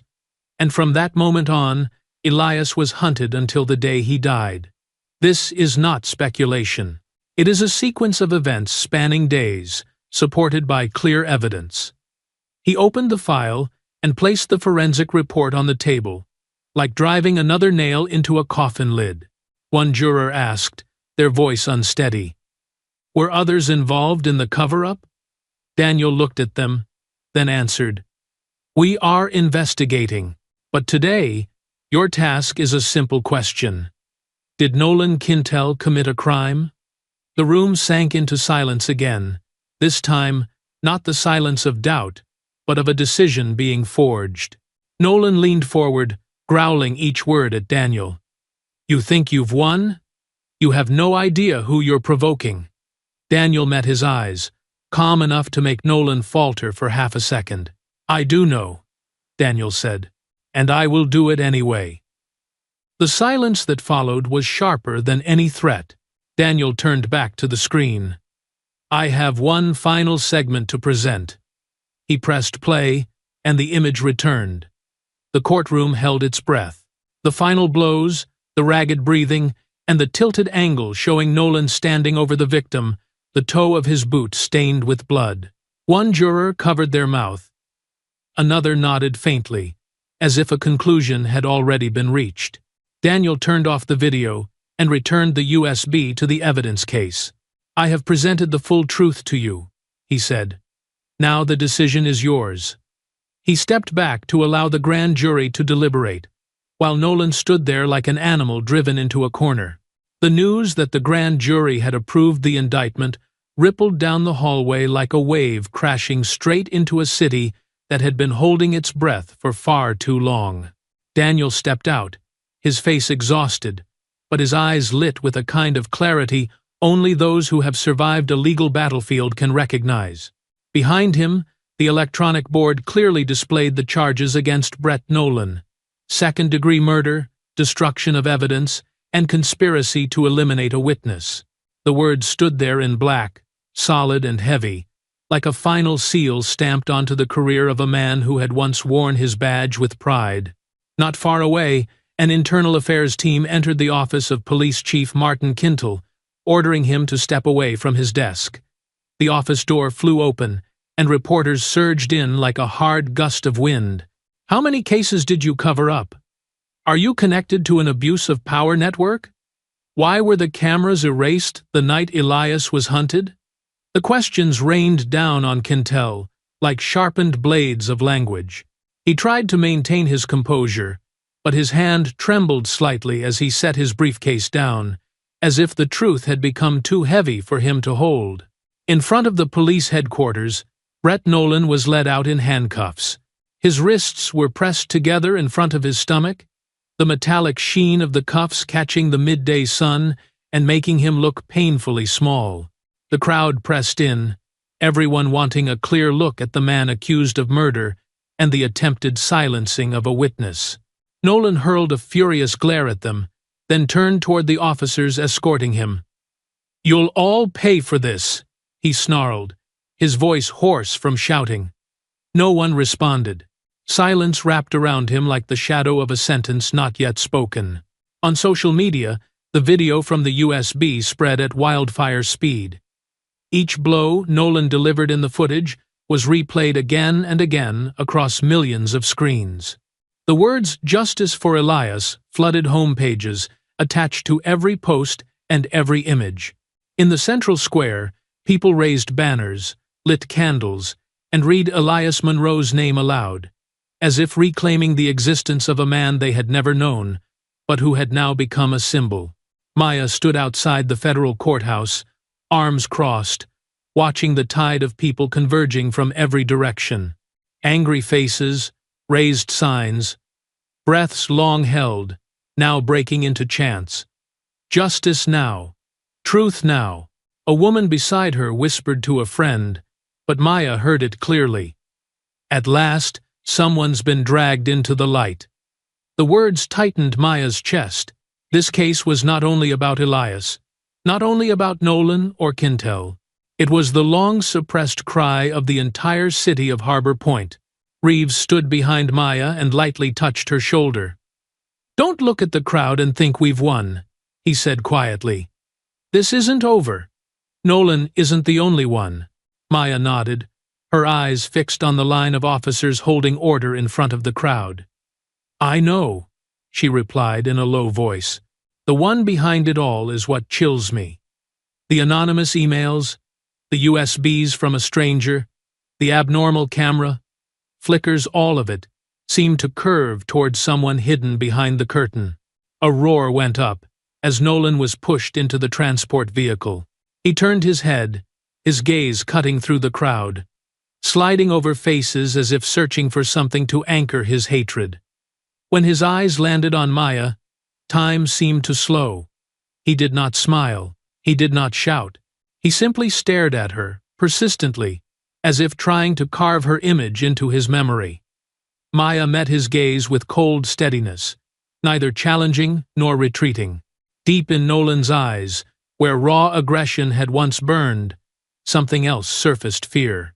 The city around them was loud, but the instant the vehicle door slammed shut on Nolan, the square fell quiet, like a massive breath being held. The lock clicked. The vehicle pulled away, carrying Nolan from the place where he had once lectured recruits, where he had been praised as a model officer. His collapse was swift, but not unexpected. And the crowd reacted as though they had been waiting for this day for a very long time. Quintel was led out moments later, wearing a suit rumpled by hours of unraveling panic. He was held on both sides, yet he tried to keep his head high, tried to maintain the polite smile that had carried him through countless scandals. That smile only fueled the reporters' fury.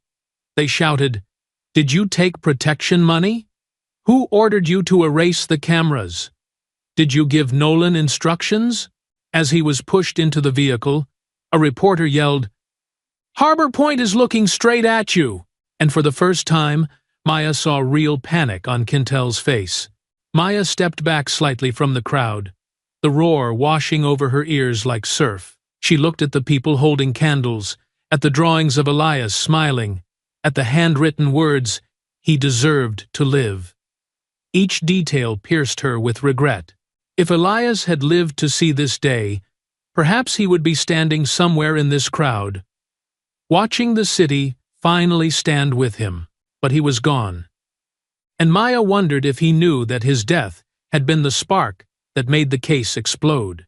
Reeves approached and handed her a bottle of water. "You okay?" he asked. Maya only nodded. To her, the entire scene was both a victory and a warning. Phone cameras, reporter microphones, police barricades, chanting voices, they were the outer skin of a massive beast. Once that skin tore open, what lay beneath would be far more terrifying. As Maya turned to descend the courthouse steps, a strange sensation slid down her spine. She stopped and glanced toward the crowd on the right. Something was off. Angry faces, exhausted faces, emotional faces, all moving with the city's wave of fury. All except one. He stood still. Not shouting, not filming, not pushing forward. He looked at her with eyes Maya had seen before, very briefly, very clearly. In a dark hospital corridor, Elias had just opened his eyes and chosen to testify. Maya faltered for half a beat. The man tilted his head slightly, then did something no innocent person ever does in a crowd like this. He smiled at her. Not a congratulatory smile. Then he vanished into the sea of people, as if he had never existed at all. When the vehicle carrying Nolan pulled away from the courthouse, the sharp wail of a traffic siren rang out from the speaker of a nearby parked police car. A young officer stepped out, holding his phone toward a colleague, as if trying to confirm what he had just heard. News from the prosecutor's office was broadcast by the local station in a breaking bulletin. If convicted, on all counts, Brett Nolan could face a sentence ranging from 25 years to life imprisonment without parole. The reporter's words rang out with unmistakable clarity, like a final seal stamped on both his career and his freedom. Moments later, another line of text appeared on the scrolling board. Former Police Chief Martin Quintel will face multiple federal charges, including obstruction of justice and abuse of power, with a potential sentence ranging from 15 to 30 years. A murmur rippled through the crowd, carrying both anger and a sense of release. These numbers felt like the final confirmation that the city was no longer turning its back on the truth. Maya sat on the wooden bench outside Street Meridian Hospital, where the wail of ambulance sirens rose and fell with the steady rhythm of a city that never truly paused. People passed by carrying other stories, other worries, other lives. Only Maya remained still, her hands resting on her knees, her gaze fixed on the revolving doors of the emergency wing. She had run through those doors dozens of times to protect a life. Now they opened and closed as if Elias had never existed. Against the pale gray sky, the distant thrum of a medical helicopter blended with the fading echoes of police sirens from Quintel's transport earlier that day. The city's eruption was slowly settling, but here, in the small courtyard before the hospital, Maya heard only one sound, her own breathing, heavy, as if carrying the ashes of something she could not save. She leaned back against the bench and closed her eyes. Elias, opening his eyes after the coma, his voice rough like gravel.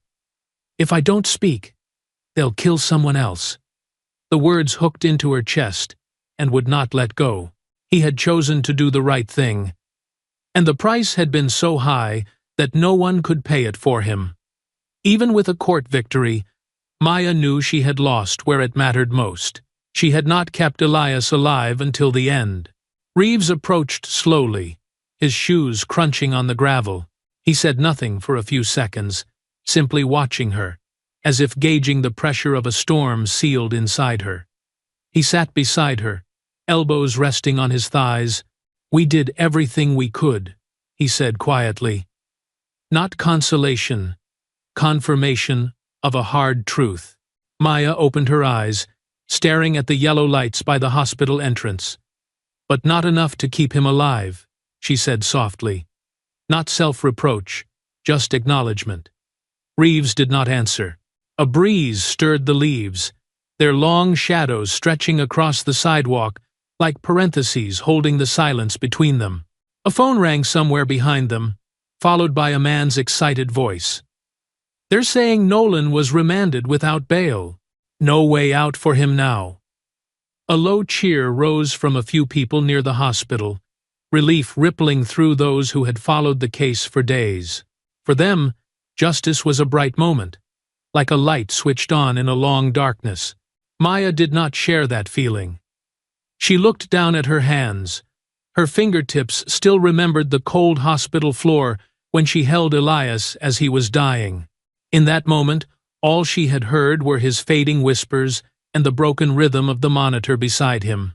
Justice sometimes arrives too late, and it does not save the one who should have been saved. She did not speak the thought aloud, but it echoed in her mind like a footnote to the life she had chosen. Dusk spread over the city, orange light slowly spilling from the horizon and reflecting off the hospital's glass in long streaks. In that glow, Maya felt as if she were sitting at a strange crossroads.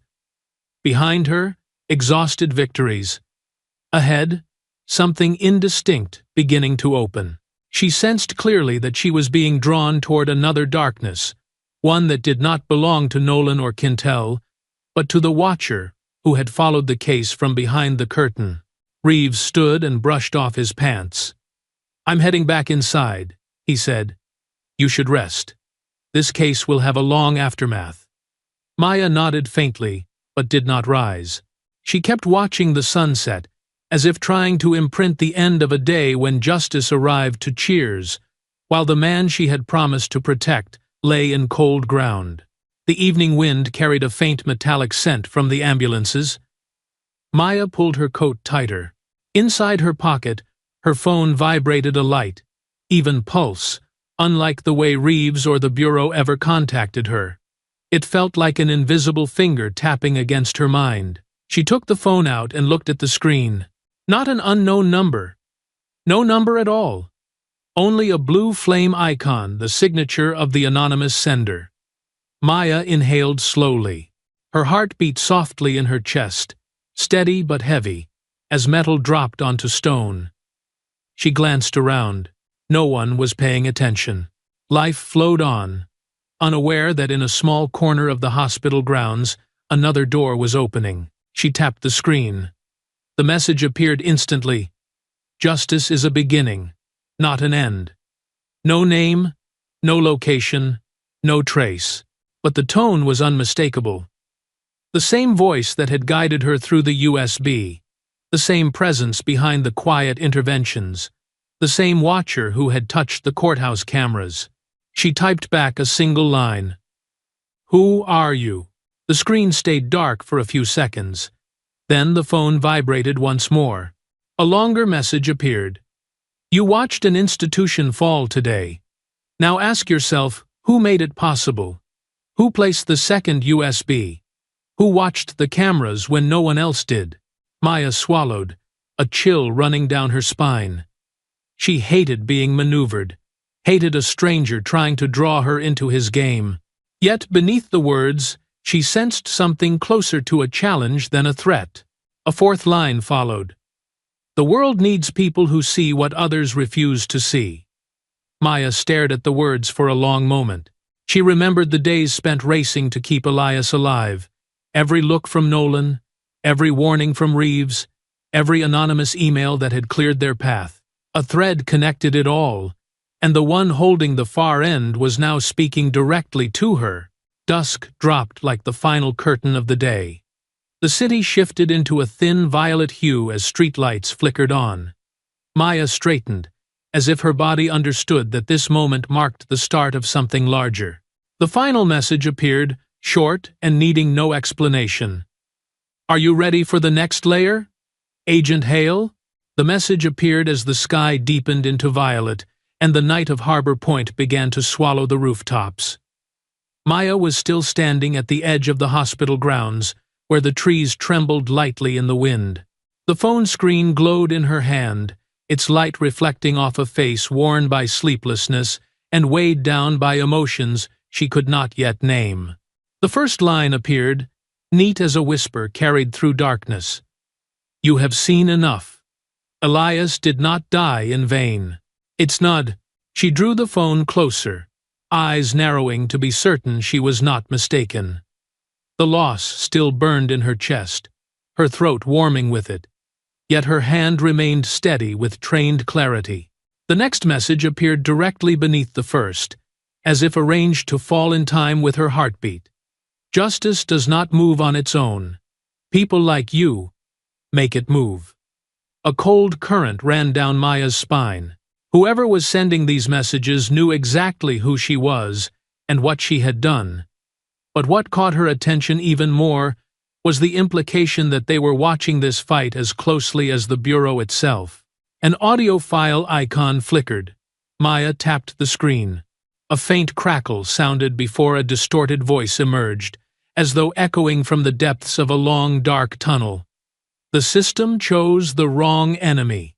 You no longer belong to them." Each syllable slid into Maya's ears like a warning, yet also like an invitation. The voice was unhurried, not threatening, carrying instead the tone of someone who had seen more than she had, calculated more than she had, and was opening a threshold she had never imagined herself standing before. Maya lifted her head and took a deep breath. Restlessness tightened in her chest, as if the entire city had suddenly stepped back to make room for questions she could no longer avoid.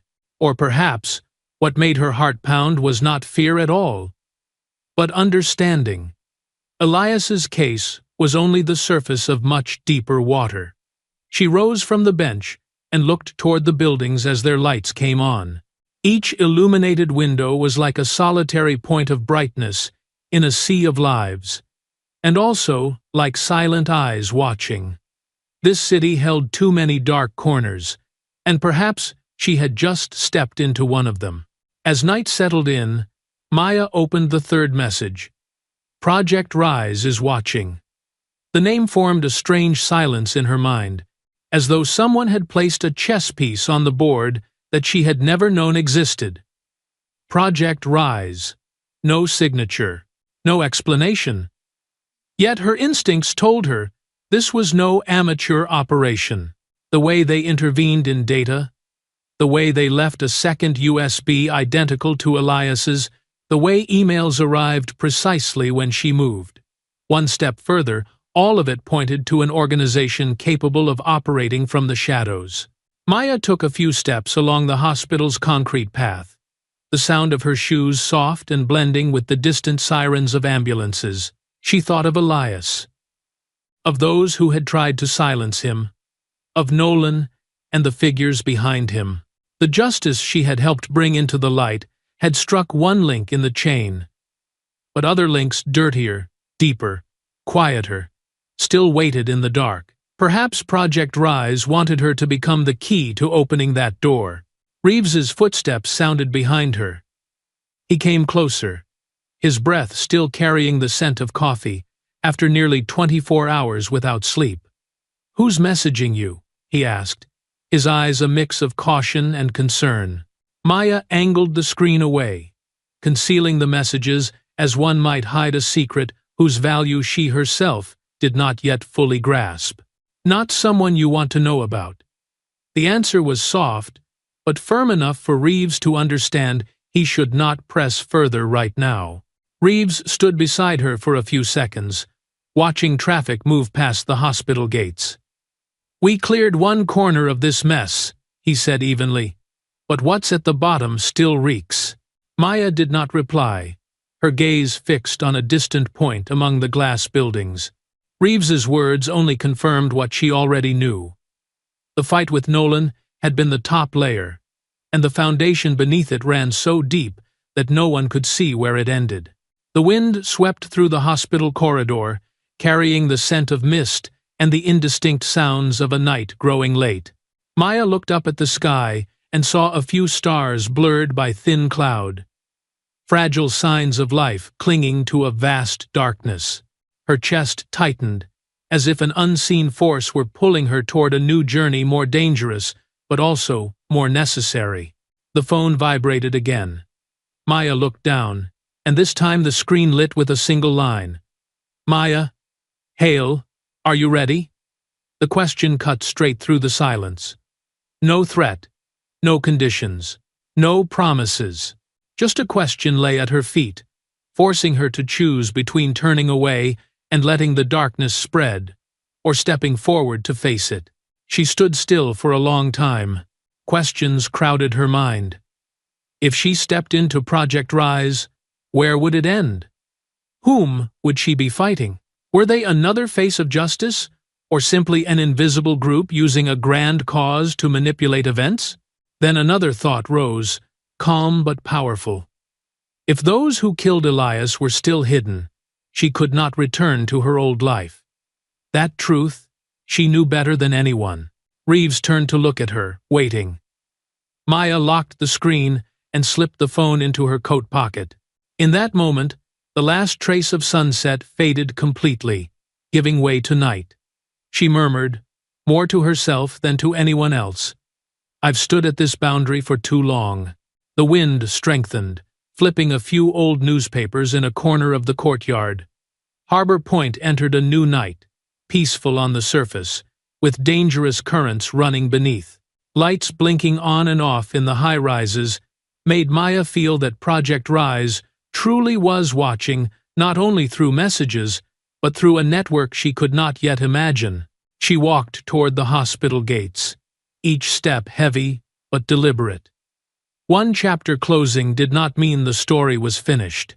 Elias's suffering could not be erased, but it could become the starting point from which she traced the very path that had taken his life. If Project Rise wanted her to look into the darkness, she would, but with the clear eyes of someone who refused to be led blindly. The phone vibrated once more, light as a breath. Maya opened the screen. No icon, no greeting, just a single line that followed. Reply when you have decided. In the still darkness of the courtyard, Maya stood motionless for a few seconds, then lifted her face. Under the cool, greenish glow of the streetlights reflecting across her features, she calmly tapped the reply field, and her fate began to move in a direction entirely its own.